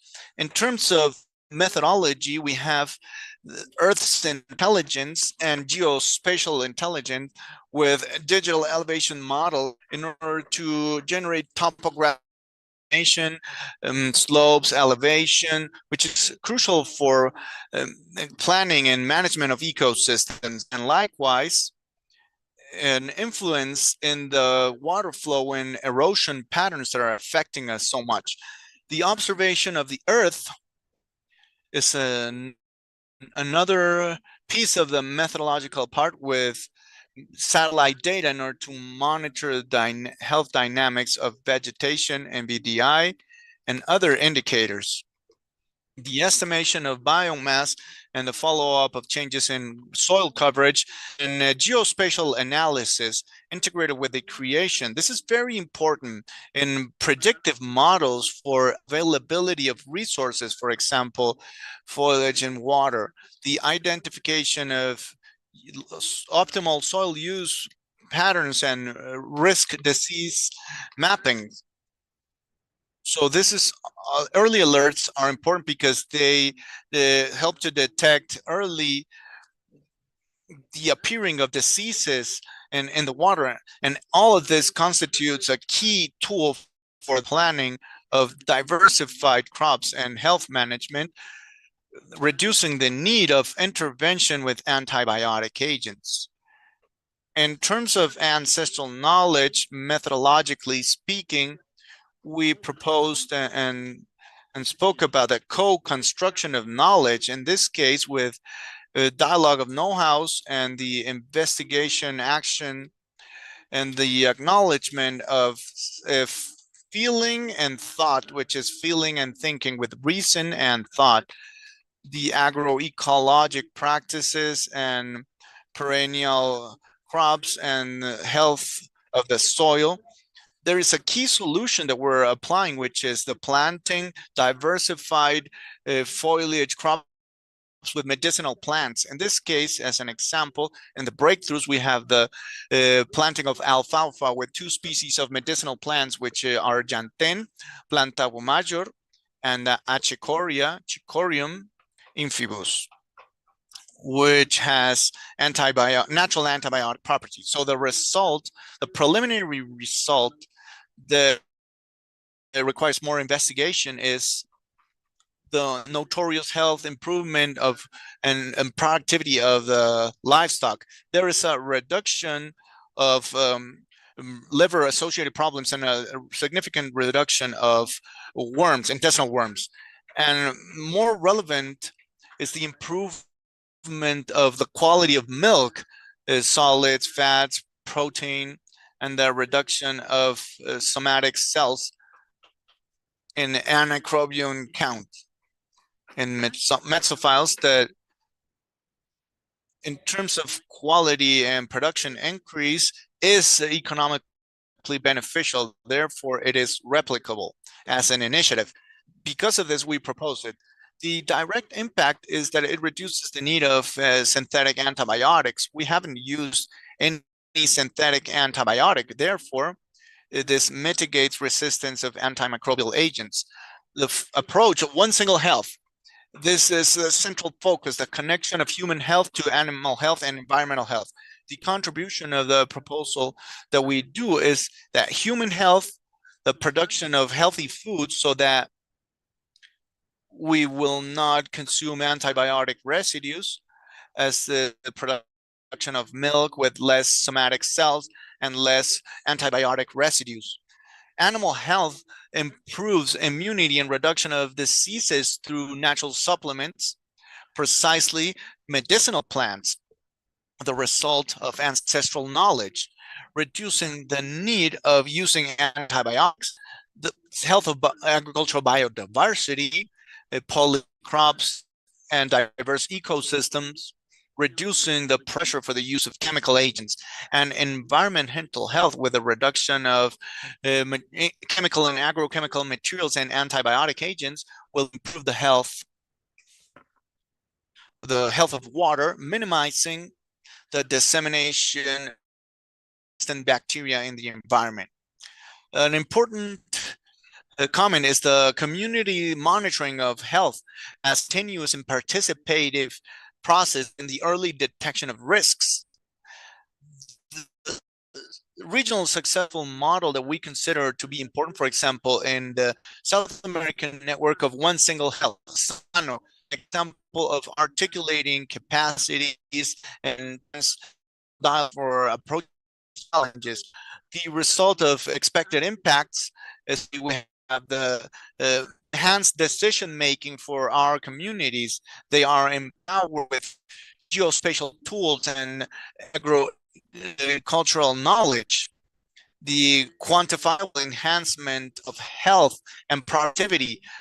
The milk increased and it cost, it went from 10 to 10.16 fat and also in protein. The reduction of somatic cells is significant, and the anaerobic recount of mesophiles. Likewise,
conservar el 30% de la cobertura vegetal natural del planeta. ¿Con qué cobertura es que vamos a alimentar a una humanidad que se va a duplicar? Y hubo un silencio, porque realmente no nos hemos un poco en la idea que brillantemente lanzó Fernando. Debemos coexistir con las condiciones que tenemos. Es necesaria un llamado a la mayor cantidad de inteligencias y aprendizajes que hemos tenido. Los seres humanos que llevan más tiempo prestando un cuidado a la naturaleza tienen un avance milenario de observación, traducida en acciones que hemos a veces subrogado bajo el término de la tecnología, cuando involucran un montón de conocimiento profundo de los sistemas donde se habita. Entonces, si no se incorporan esos conocimientos tradicionales a los esquemas que queramos, por más tecnología que tengamos, el aterrizaje, como decía la doctora Ferno, a las situaciones reales, no va a suceder. No va a suceder. Entonces, pues no sé si tienen alguna pregunta o comentario para el doctor Jenkins. Sé que son muchas ideas, lo deja uno gravitando en otra. Muchas gracias, Oscar. Muchas gracias por ese portal que abres a unas dimensiones tan interesantes. Otra anotación, si no tienen un comentario. Hablaba Marcela de las metas de desarrollo sostenible, sobre ese objetivo de desarrollo sostenible. Pues eso vence a la vuelta de la esquina. Y yo, un mensaje para OPS, 2030 vence los acuerdos de SANO, que son los acuerdos que contemplan el riesgo a nivel global. Nosotros tenemos un esquema de riesgos que fue concebido bajo otra estructura, por la estructura de los daños estructurales, los tsunamis, los terremotos que siguen existiendo, ¿no? Y se han incrementado con el cambio climático. Pero no tuvimos la oportunidad que se tuvo en el Convenio de Diversidad Biológica de reestructurar nuestro marco global, al cual se le incorporó el elemento de biodiversidad-salud. Se está trabajando en el elemento de biodiversidad-salud, cambio climático, que es muy importante, abriendo un poco el diálogo que vamos a tener ahora. Pero es muy clave empezar a generar una noción de este riesgo de una manera integral.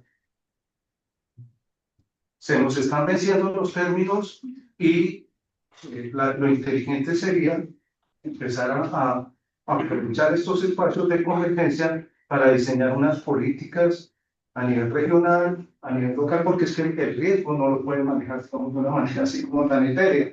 El riesgo, las vulnerabilidades y las exposiciones son elementos que tienen que ser considerados en particular.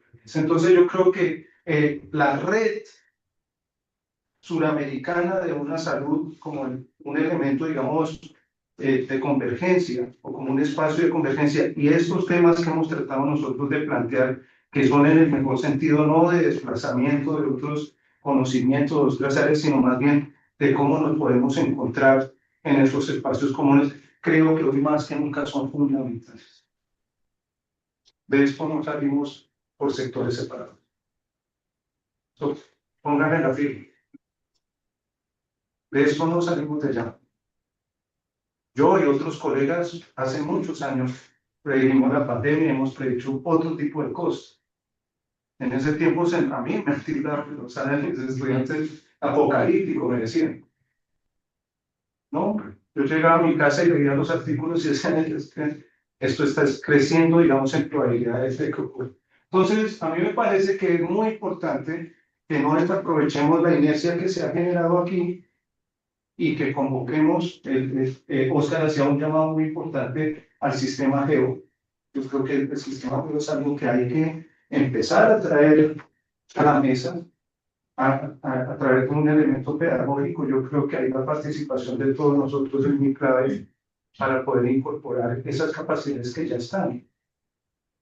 Tenemos objetivos comunes y estamos duplicando el esfuerzo y gastando más recursos. Estamos gastando más recursos y el tiempo se está agotando para muchas cosas. Entonces yo tengo esa inquietud y quisiera, pues, no sé si hay algún comentario general para poder pasar. Yo sé, le agradezco mucho la generosidad a nuestros colegas que nos acompañan desde la parte institucional, porque yo sé que es un esfuerzo grande extender todo este tiempo, pero espero que se hayan llevado, digamos, una visión enriquecida de esto que es una salud. O sea, quisimos traer elementos lo más técnicos posibles para que esto no se nos quede solamente en la discusión teórica, sino que vean ustedes elementos de implementación, que creo que es lo que le está faltando a este esquema. Está buena la discusión charlada del concepto de una salud, pero me decía mi mamá, hoy, mi mamá, Mara Melú, me decía al salir, me dijo, mijo, arréglese ese saco, cójase el pelo. Comb your hair and fix things. And I'm saying, you, if you're gonna take this, it should be operational.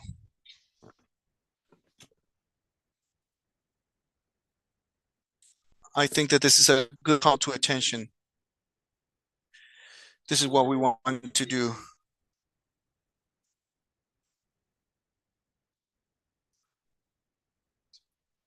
Right now, we have demonstrated the importance of the SANO principles as a South American network.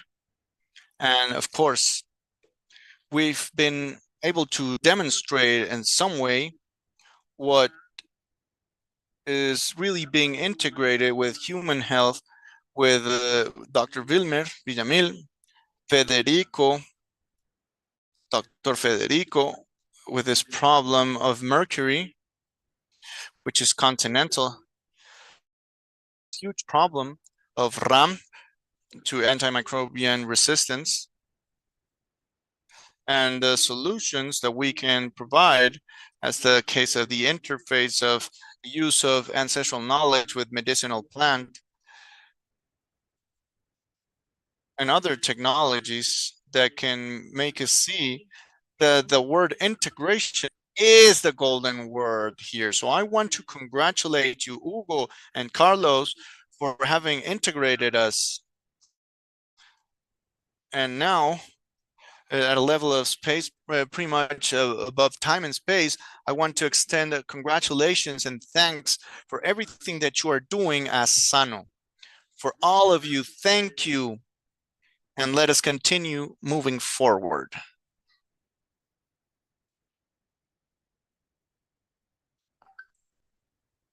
I'm going to be brief. I just want to extend a fraternal salute to Dr. Fernando Granados. We met in the first Congress of Vaccines. I want to extend a warm greeting. Today is a historical day. To colleagues, I have 4, and we have a lot of professors. Dr. Hugo knows them. Today is a historical day. What we've touched upon this is so beautiful for Amerigio, a key of implementation of one single health. Definitely, we have to have these panelists together because Jose Fernando, Marce, Oscar have traveled a lot, and we haven't had a day so historical. Today is a key. August 15, I'm really happy, and I have my voice breaking up because I'm really happy. Thank you very much, Wilmer. First of all, we'd like to thank all the participants that were present here. Of course, the event in the room, we have everyone from Pajo, and I believe this is very important. And I would just like to add 3 concepts that I believe are important. These new steps of the SANO network. One is facilitation. It means we are available to help you. It's one of the most important ones. And on top of this, we have several things. One of them is the diplomacy of data that we want to implement, and the other one is the scientific one. These are the elements that are going to allow us to be able to work, helping, facilitating, and working on this. Thank you very much. All right. Special greetings to all these speakers we have today.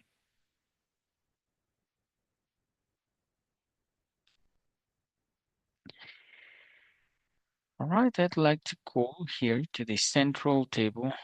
I don't know, in the camera or something, but we have Dr. Wagner that is coming from the Ministry of Environment and Sustainability. So we are working on this agenda. So I would also like to provide greetings, everything that we have received.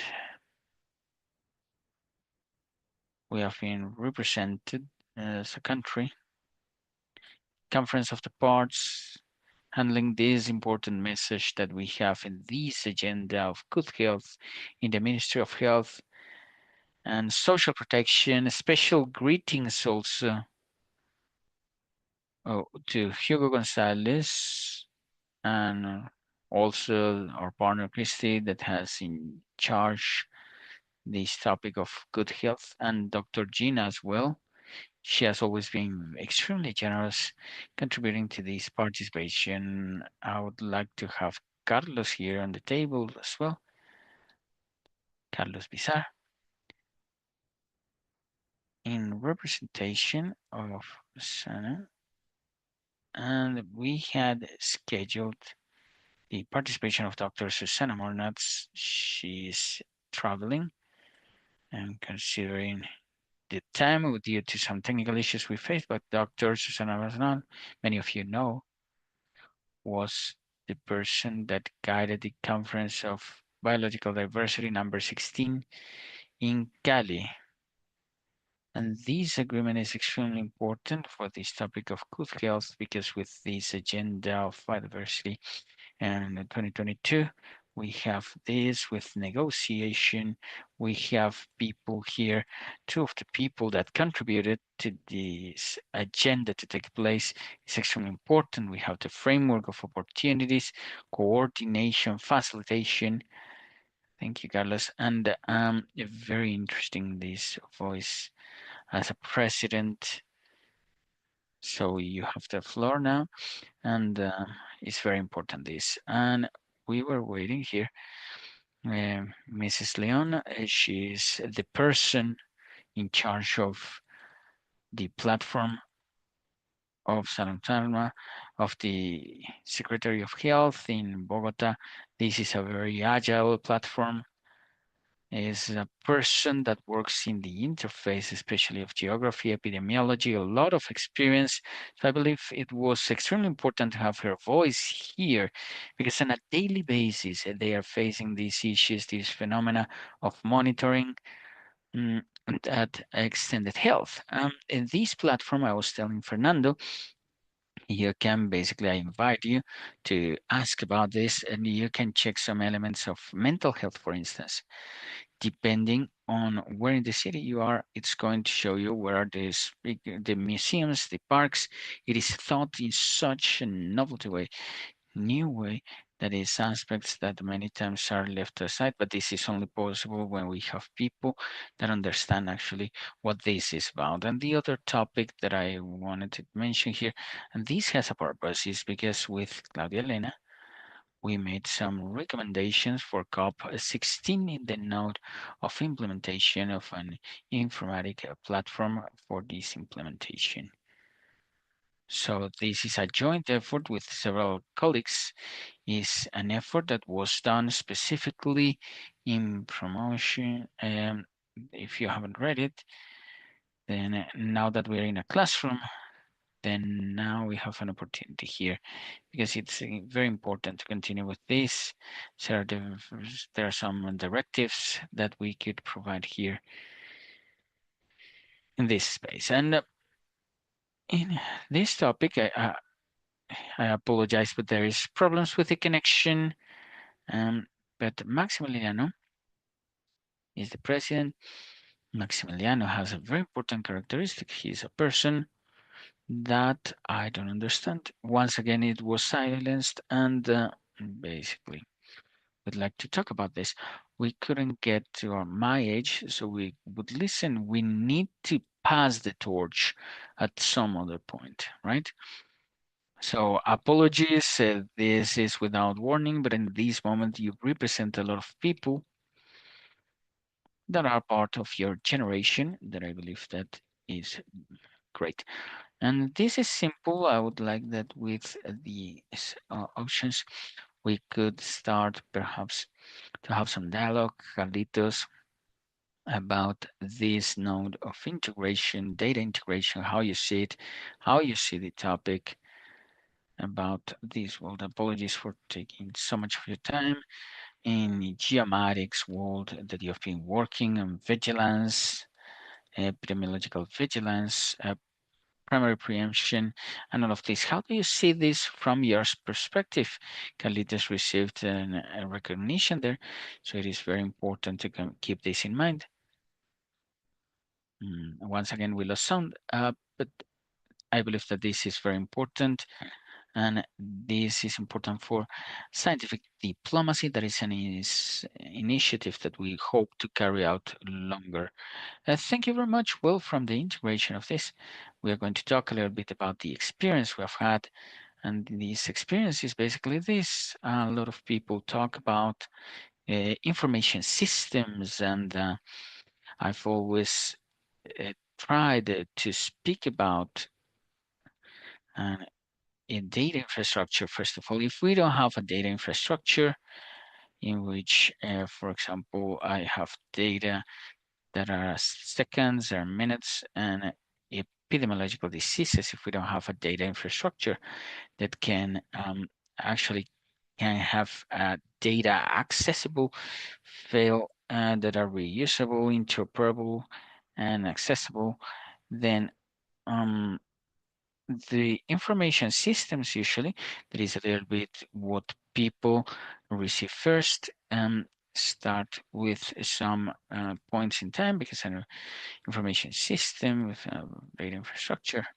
So then I believe that we need to put it in their just level, that to improve an information system and to be faster, and then we need to have some beautiful data culture. This on the one hand, and the infrastructure of data, to have a good data infrastructure is a little bit of what I was mentioning, right?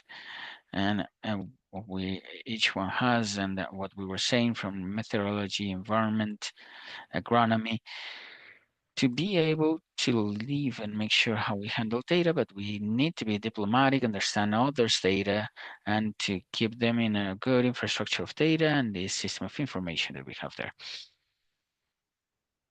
This on the one hand, and on the other hand, I believe in two things. First of all, that this data infrastructure, we have a data source that is vital, that is the local flavor. If I don't include this local knowledge, then I'm not going to have a data infrastructure. Then I'm losing and wasting the adjustment of the models. This is a model of geographical information, cartography, some other options, and we might not have the technique and technology, but if I don't have the local knowledge to be able to use it, then what is this local knowledge that is very deep?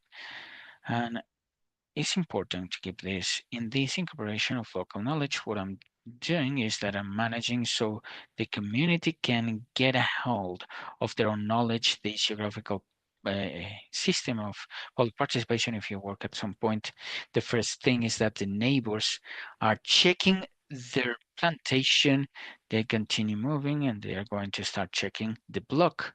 And at some point, not so long in time, you're going to see that they start thinking as a unit, and then is where we have the doors open for this.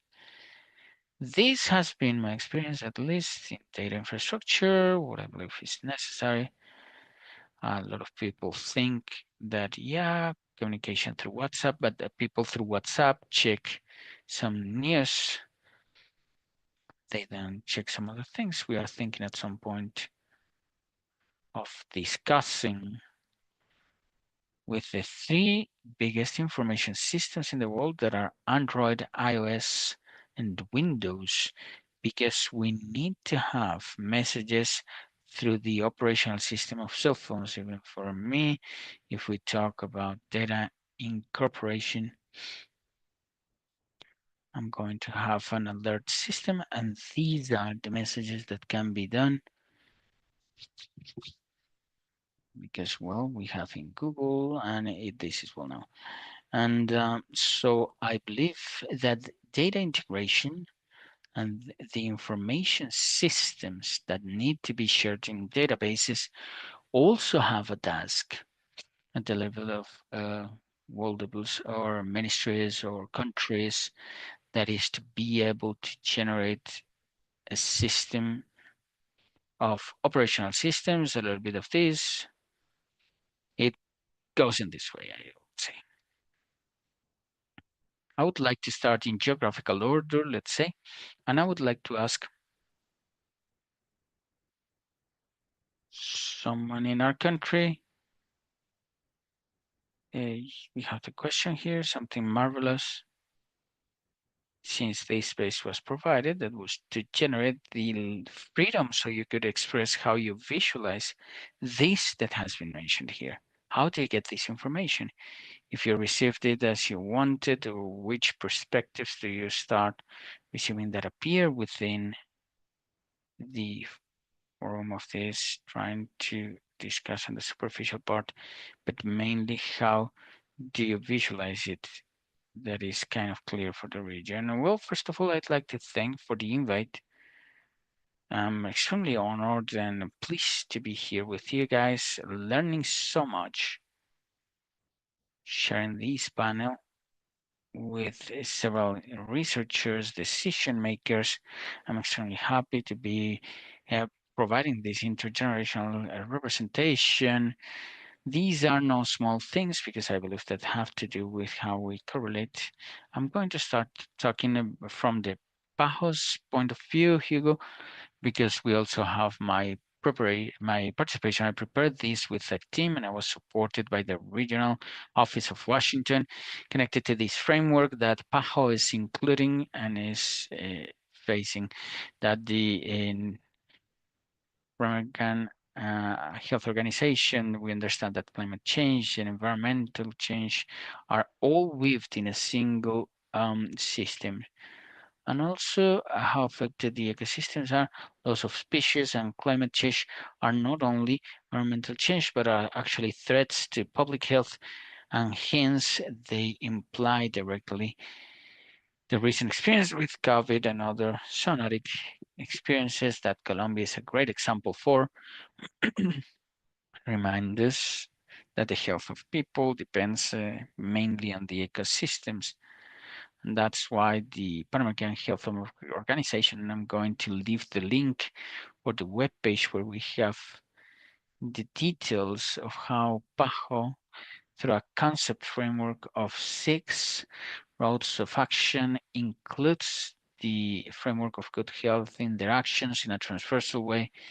And I would like to point out that the connection of biodiversity, health, and climate change cannot stop being considered in the policies of PAHO, and especially, well, I can mention a couple of examples. We have in South America associated to changes in forest coverage has been a focus point in the handling of these situations. Leishmaniasis connected to the changes on the seasonals and zoonotic viruses that are strengthened due to climate change, as the continuous evaluation of SARS, CoV-2, and the outbreaks of influenza, H1, but also some others that are constantly being threatened, as well as the increase on the respiratory viruses that in Chile we have a strategy with good results. Colombia is doing what they should, and it's something that is going to be done mainly, especially due to seasonality and how climate change is changing it. So what is the role of PAHO and how PAHO can be part of this framework that, by the way, in the facilitation of articulation in these sectors, we are an international agency. We are the technical secretariat of the Ministry of Health, but we are also a bridge that is taking place between the countries. So the sanitary topics are taken from perspectives integrated and integral to anticipate risks, develop policies according to evidence, and strengthen capabilities, but it's not only for human beings. And so I'm going to stop there, and I would like to make a special comment about what you're saying. You know about this better than I do. We discussed this with Caro, and it's a message more at the level of the ministries. The ministries in the region, PAHO responds to the mandates of the parts. That is the function. So this asks us to have an inner organization so we can take advantage of the PAHO in their best capabilities. Yes, that's right. We cannot do anything if we are not connected with this organization. So I see that sometimes we follow an inverse route and we say, okay, we need to do so, and we have to see how PAHO has a very more effective role. So this message is not additional there. And this mandate as a country comes from different places, from the local all the way to the ministry organization that is a higher scale where we would be able to make some decision making. But this is an answer to this. Our partner, Daniel Wishnov, was mentioning about it. And well, thank you very much. Thank you. And this is the continuation. So we have ministry situations. So we're starting with the dialogue that is starting. In yesterday's discussion, we had a more conceptual discussion, seeing these practical examples. In which way do you feel that you can nourish these actions that you have a very difficult task that is to put into operation, very simple, but what would be the most important actions that we would be able to take from a panel like this? We could have plenty. We organized the ones that were under our charge, but which things were not visualized seeing here, which kind of realistic appear in this materialization to the chips that we can play in the scheme of this SANO network. Well, Maria, thank you. So precisely articulating with what my partner from PAHO was mentioning, when we started talking about yellow fever, that is the context where we started participating and working in an articulated way, the first thing we realized is that when we worked with the health sector, the concept of biodiversity was external as well as ecosystemic parts. They asked about this, but they didn't know or they didn't have this taken into account the different aspects in which we were gathering attention.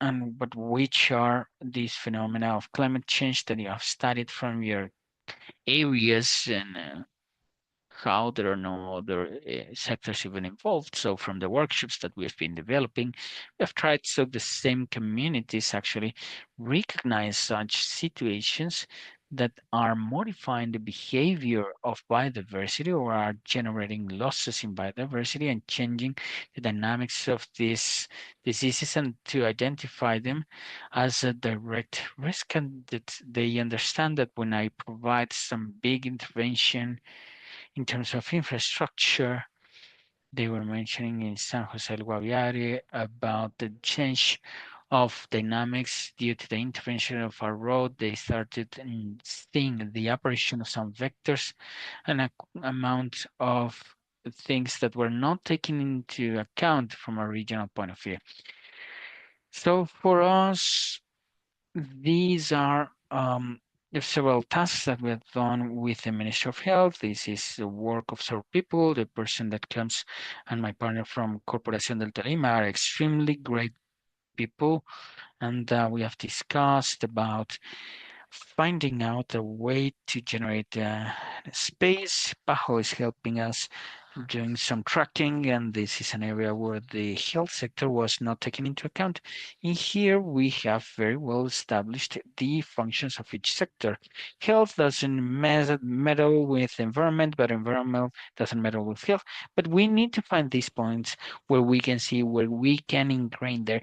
So Pajo is helping us find the normativity, someone helping us with the generation of a manual, but then we have identified in regional dynamics other issues, and we find other scenarios like the local knowledge, but other bigger issues that even though there is local knowledge, some dynamics that have to do with violence in regions, violence about environment situations makes it so the situations of environment is restricted.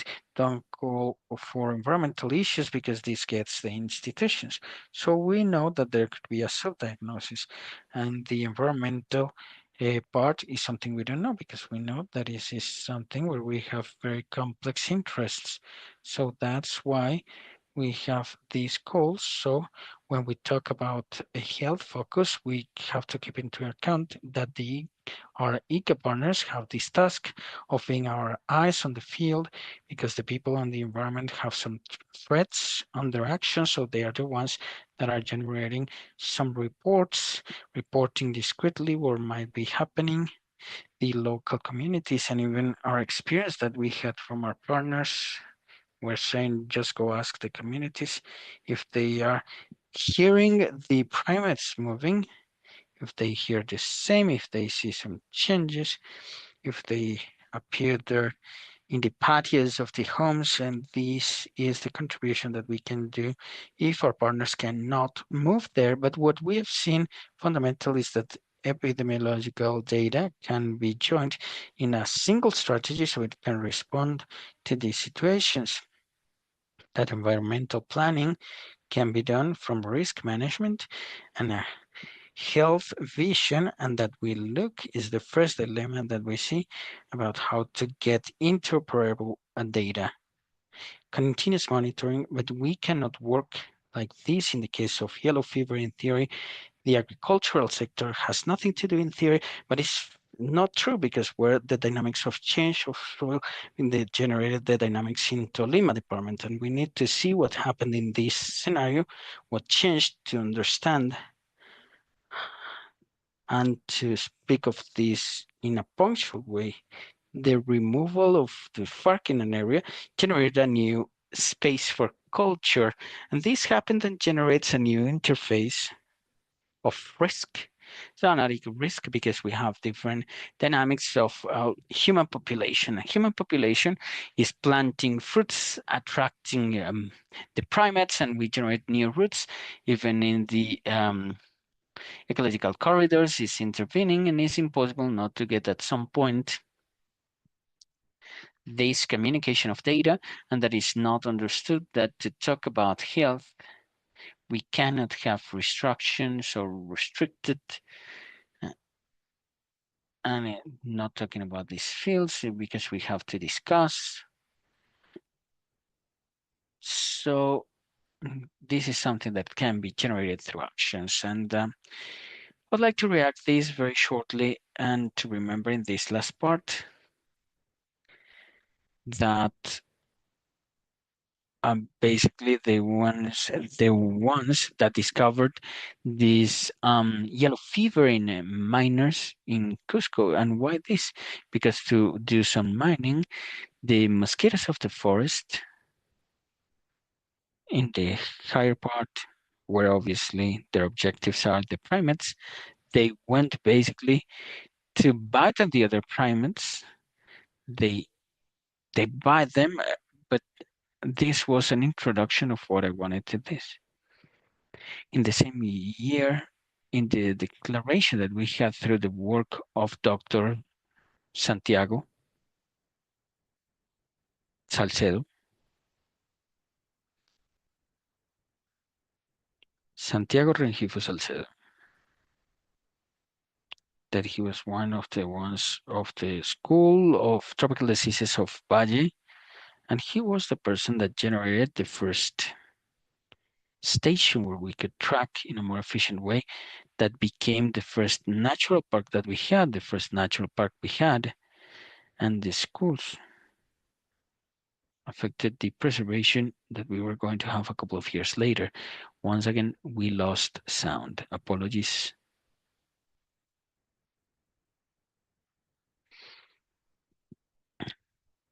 This new encounter, but it's important to take into account that we lost 100 years of communication. Diego, admired Diego. Well, thank you very much also for this space. Just as Micah and Fernando, I believe that this is a space that is something that we don't usually have available, and I personally feel very comfortable with this connection with the academia, even though sometimes it feels like the institutional is there and the academia is in a different place or different area. But I believe that if we share something, is that decisions should be made under evidence, under data, concrete data, and data from trusted sources. In here, I wanted to add that sometimes in the daily basis and from the academia, we could also have this vision that, all right, this, we are providing the information, we are sharing studies.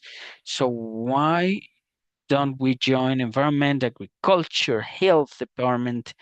So, and in reality, this is happening today, that we have here together health and environment due to us the same purpose, but it's not normal in within the state policies, the dynamics of the government. And this is at a world level. This is not only Colombia, possibly different missions and so on. And this is what I would like to rescue from this focus of a single health, One Health, because it allows us to have a single platform, this support, to say, look, we are under this focus that finally is a focus, a theoretical focus, but how this theoretical focus is taken to real life practice. And this is it, is to start with this, with the union or joining actors, with these identifying actors, but also what is your role within what we wanted to make operational? What is your role and your responsibility as well within this? We were talking about dengue recently, so I believe that this is one of the communicable diseases that is sensitive to climate, that is the most studied. And there are several studies that we were talking about with Dr. Wilmer to connect not only environmental variables, precipitation, temperature, but also the index of food consumption, how these can lead to determine something more holistic in a way.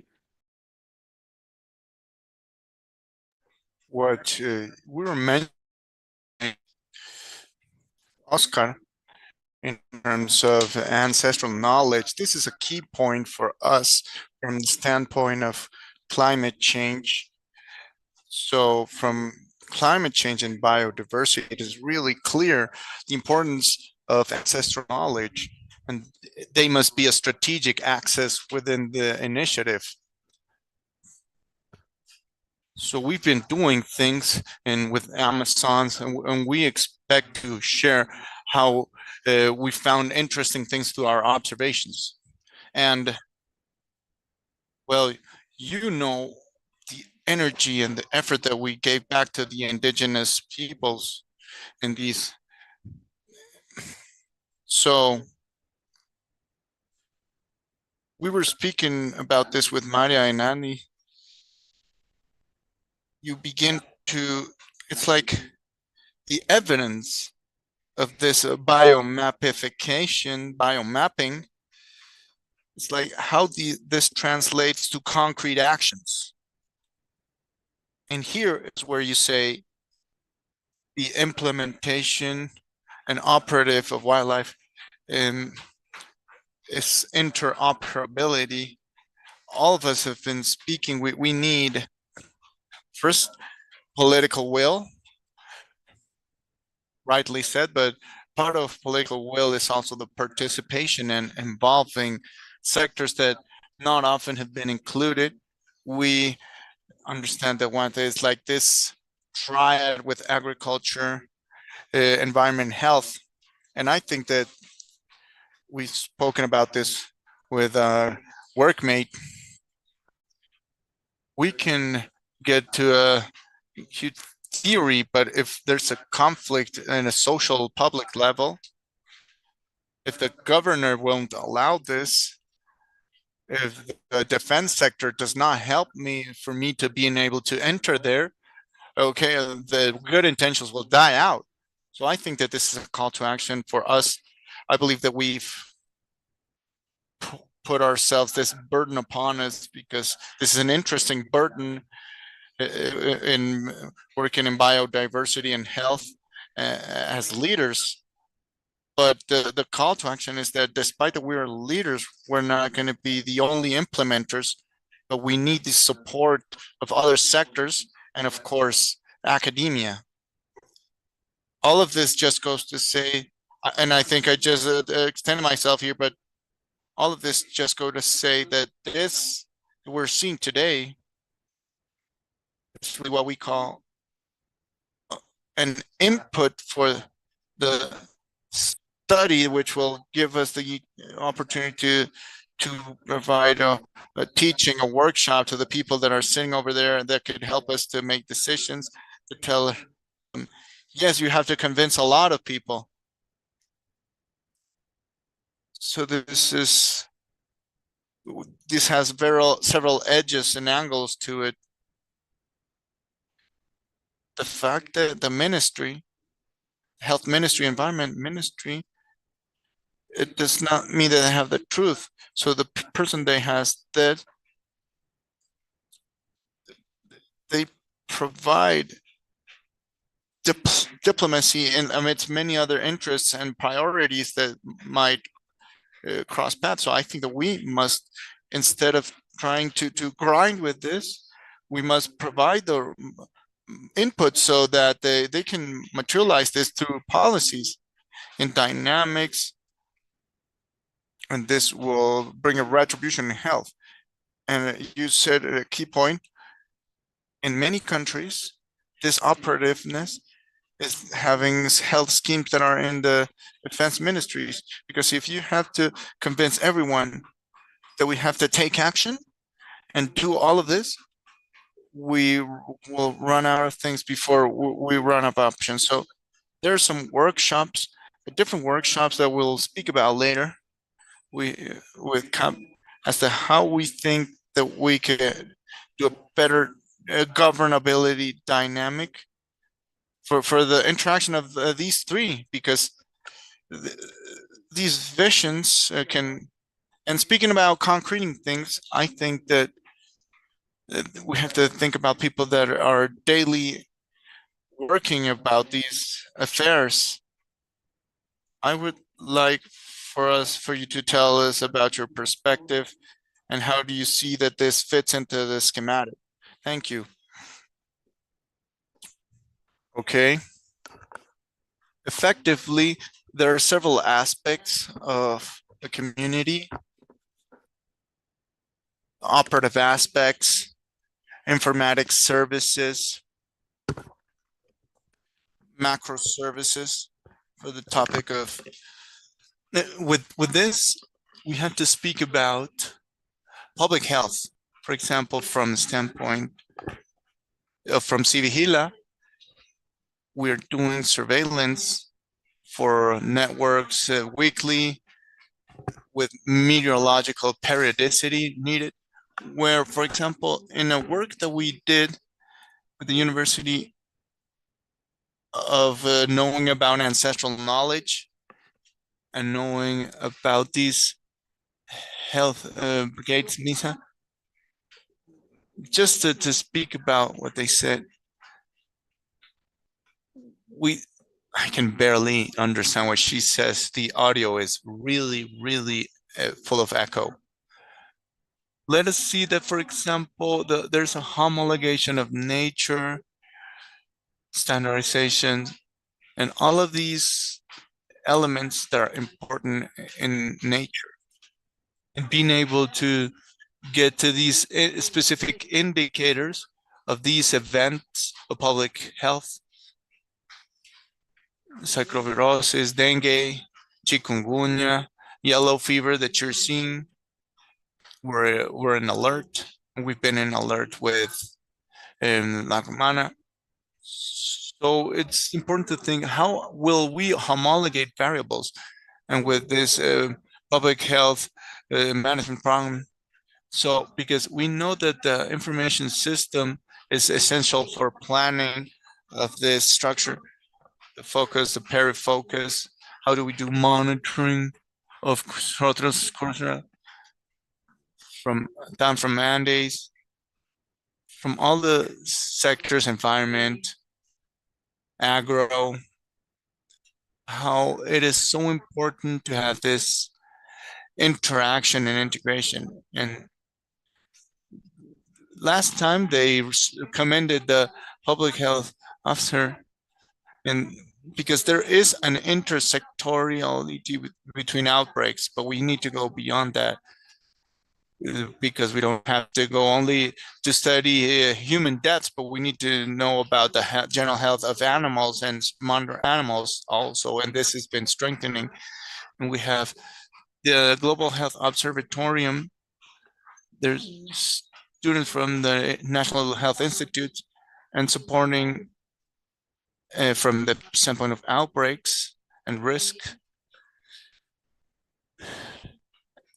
And we have to therefore take actions where the idea is that from these monitorings, and we can predict more variables, but we have to take a look at specific indicators. Now we know that we've increased crustaceans and emerging diseases, monkeypox COVID, and in the observatorium, we are getting support with data planning. The audio is breaking up, and this is multidisciplinary because we've done the work that Hugo mentioned of taking academia to the territory, and we also have the topic of environmental compliance, territorial profiling with the people who live close by, having local providers and being in the point where providers are, and studying certain insects and following up to water health, air health, vaccines, both animals and so the idea is to do a very broad work, and we have to get articulated so that step by step we can see how to help. Thank you very much. But I just want to say a brief comment. Okay, go ahead.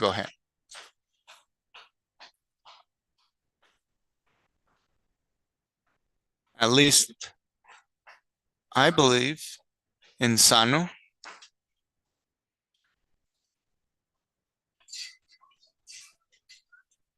I've attempted to do this. We have to extract ourselves from our expertise, but none of them continues to use waste. And waste as simply they took garbage from Stalilis and you put trash there. No. It's like, no. Trash or the trash bin. It is a strong focal point for dengue. It was and will continue to be so. And we don't use the indicator of waste generation, which is a world indicator. So we use this, we've produced garbage and we've seen how this affects population. We have to include this in prediction models. 2, I don't know how we're doing with, at least here in Colombia and Uruguay, we have this problem solved, the tuberculosis.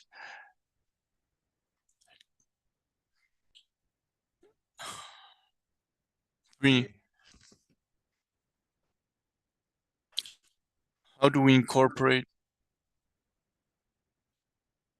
water access to sanitation? Not only here, but everywhere. So moving this level of data to request many things.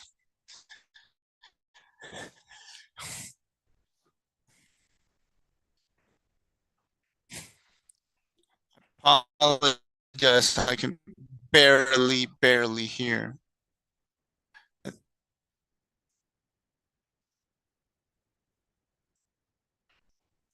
And just like as mammals, it has been demonstrated that they produce 20% less, and they've lost 17% weight. So we can take this to human affairs because osteoporosis has been growing.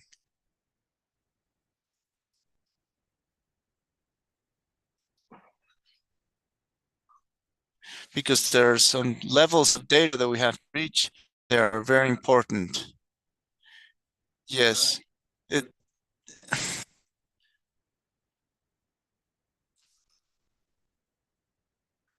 I see a lot of this data that you saw. The potential you see, like a to get an understanding. Well,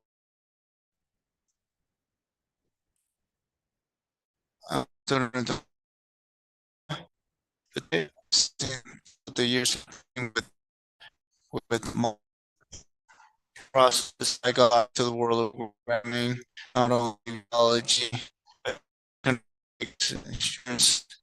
I thought environmental landscapes in different, and something I was sure that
because these models include more data and more features, and there's a lot of complexity in order to approach these data. In the perspective of what I've seen and what a lot of people see in my generation, or the persons that are getting new people, this would allow a more holistic change in data interpretation, and hopefully this is because of the quantity of indexes, because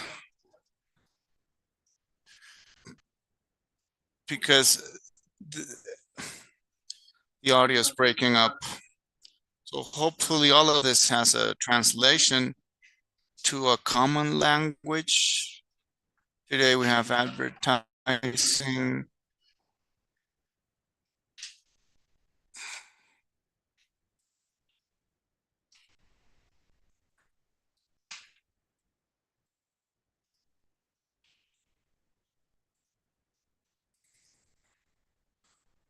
Hopefully with this cutting edge technology,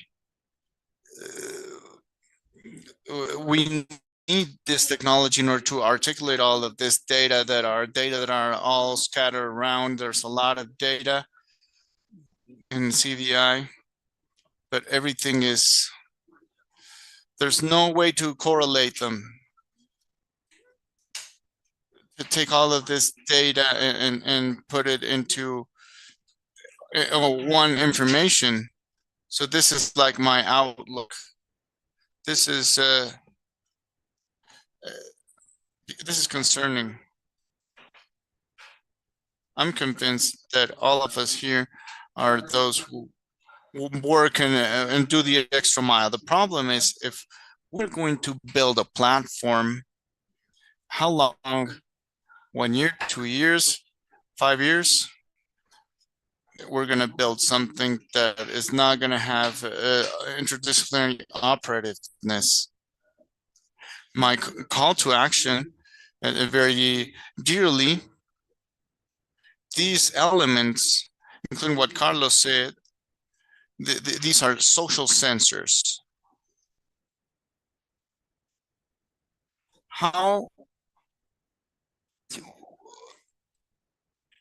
This is a message led by we do more than what we have to do, thinking that we are the ones that have to.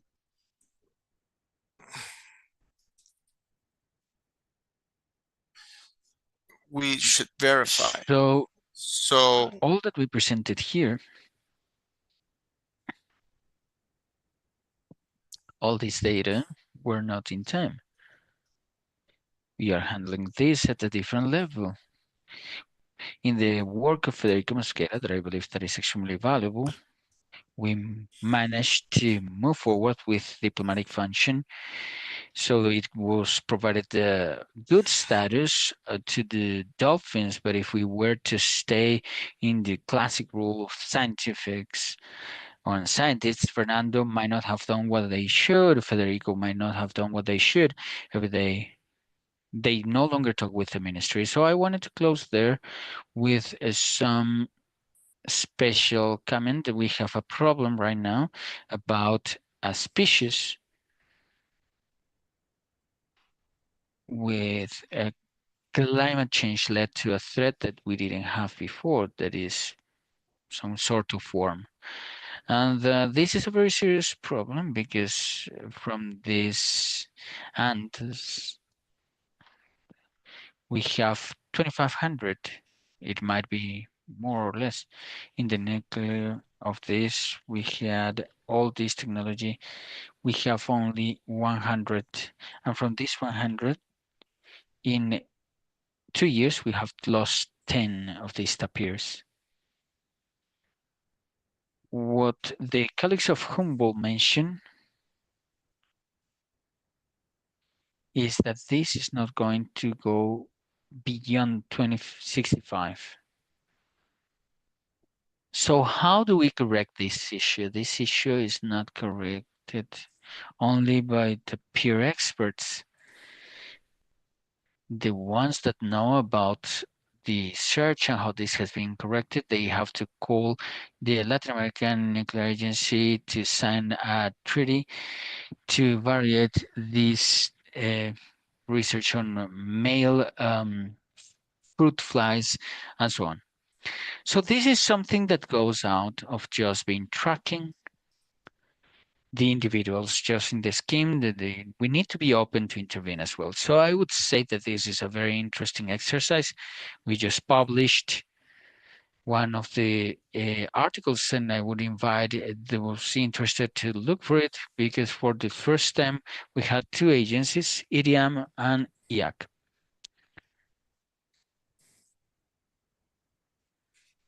So maybe public companies that have to do with these issues that we're facing. So I bring it to the table because this is a task that we have done with the Ministry of Environment and Sustainable Development, and is there from the Commission, Special Commission. So we are trying to face the problematic with the best ethical techniques that we have. Is not by the ministry or an institute in the world, because we have very serious problems, and it depends on us having a good capability of integration. And this is my call to action. With what we have right now is not enough. So all the effort that we can provide in order to open this, I see my partner Marlon. Yeah, I'm going to give you 5 seconds to mention about this network that I believe that is key to visualize all these agencies. This is not competition. This is not a 100 meters track race. We need a lot of these voices that we have. It's not enough.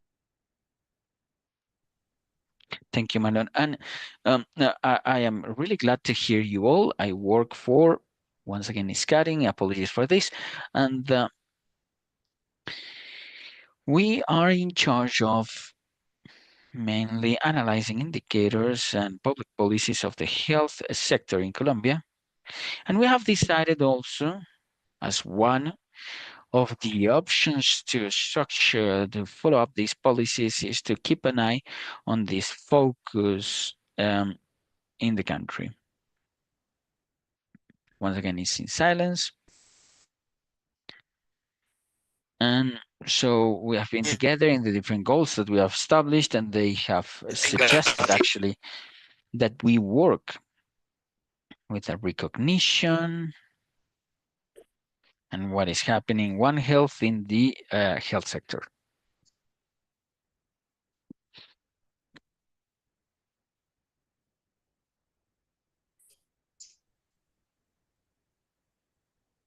Due to the recommendation of Hugo, and now with all of you, on top of this, I've been also doing some networking here.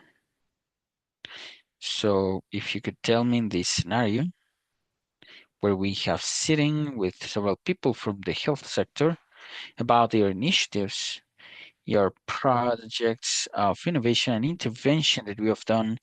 And then what I'm doing here is I'm really happy about something apparently. Once again, we lost the sound of the room. Apologies.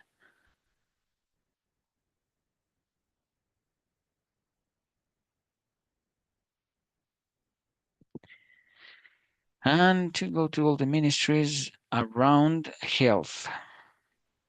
And it exists nowadays, this commission, departmental and municipal role that complies with these functions. However, once again, it's cutting.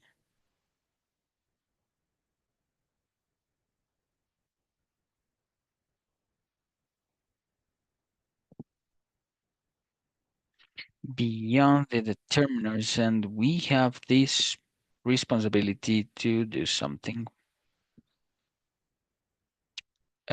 Saying something about health as a place for integration. Apologies, is cutting too much.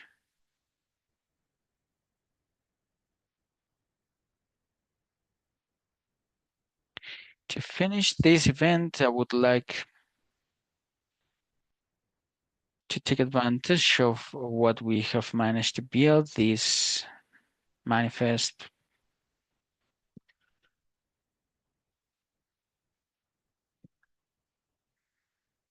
With Professor Wilmer, we're going to do this diplomatic and scientific task of elevate what happened here to the circle of people.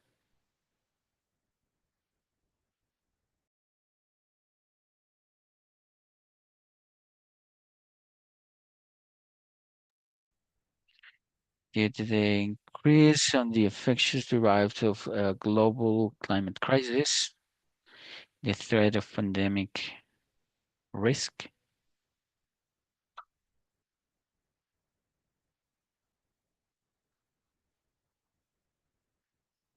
as it's being sustained,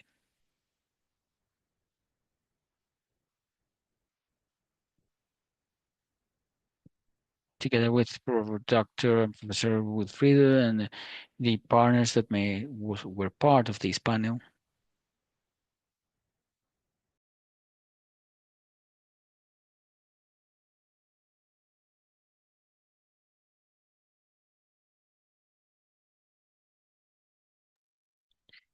In the framework of this meeting,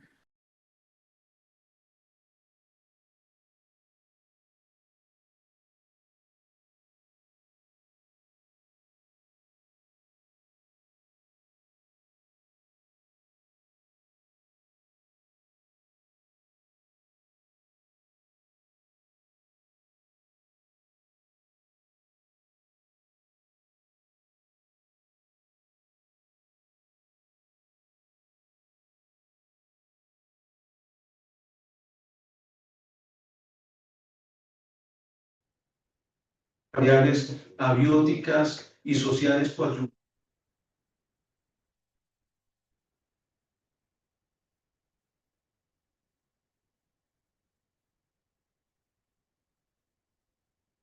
Esperamos que la biología no solo esté en concordancia con los preceptos de la academia,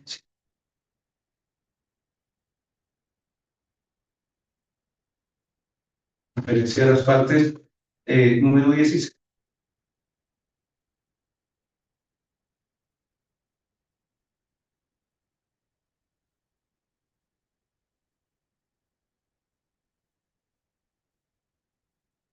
Con su participación, su tiempo, sus comentarios, su conocimiento, a mi colega Federico Mosquera, Marcela Fresno, que veo allí, Oscar, bueno, todas las personas de SANO, profesor Wilmer, muchas gracias.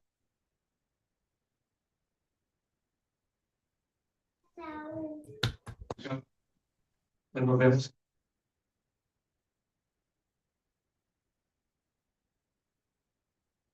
Yo quisiera hacer un aporte a la mesa.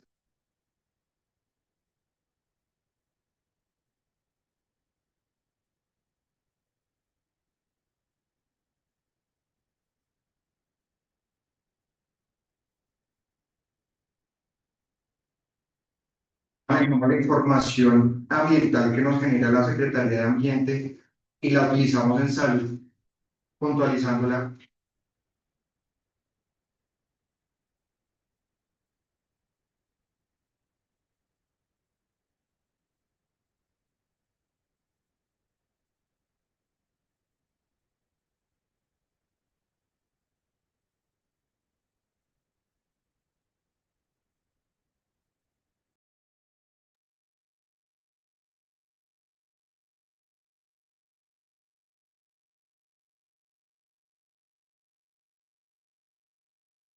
No solo en lo alfanumérico, sino también en lo espacial.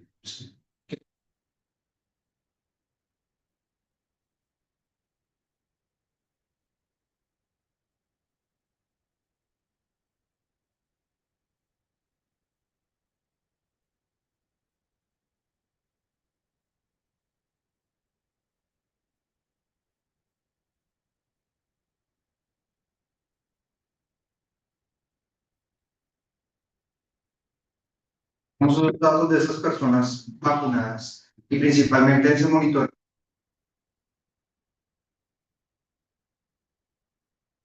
Importancia del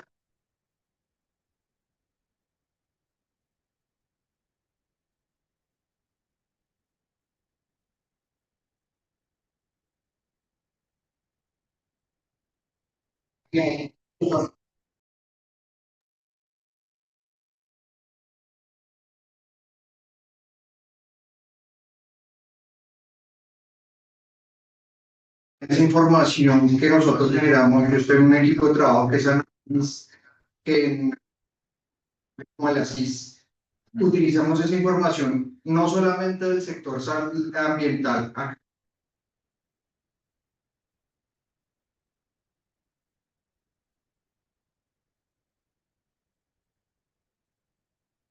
de salud que se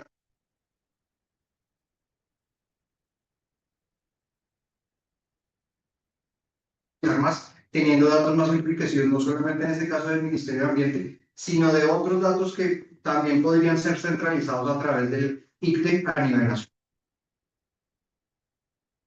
También porque en el caso, propósito le decíamos de otra.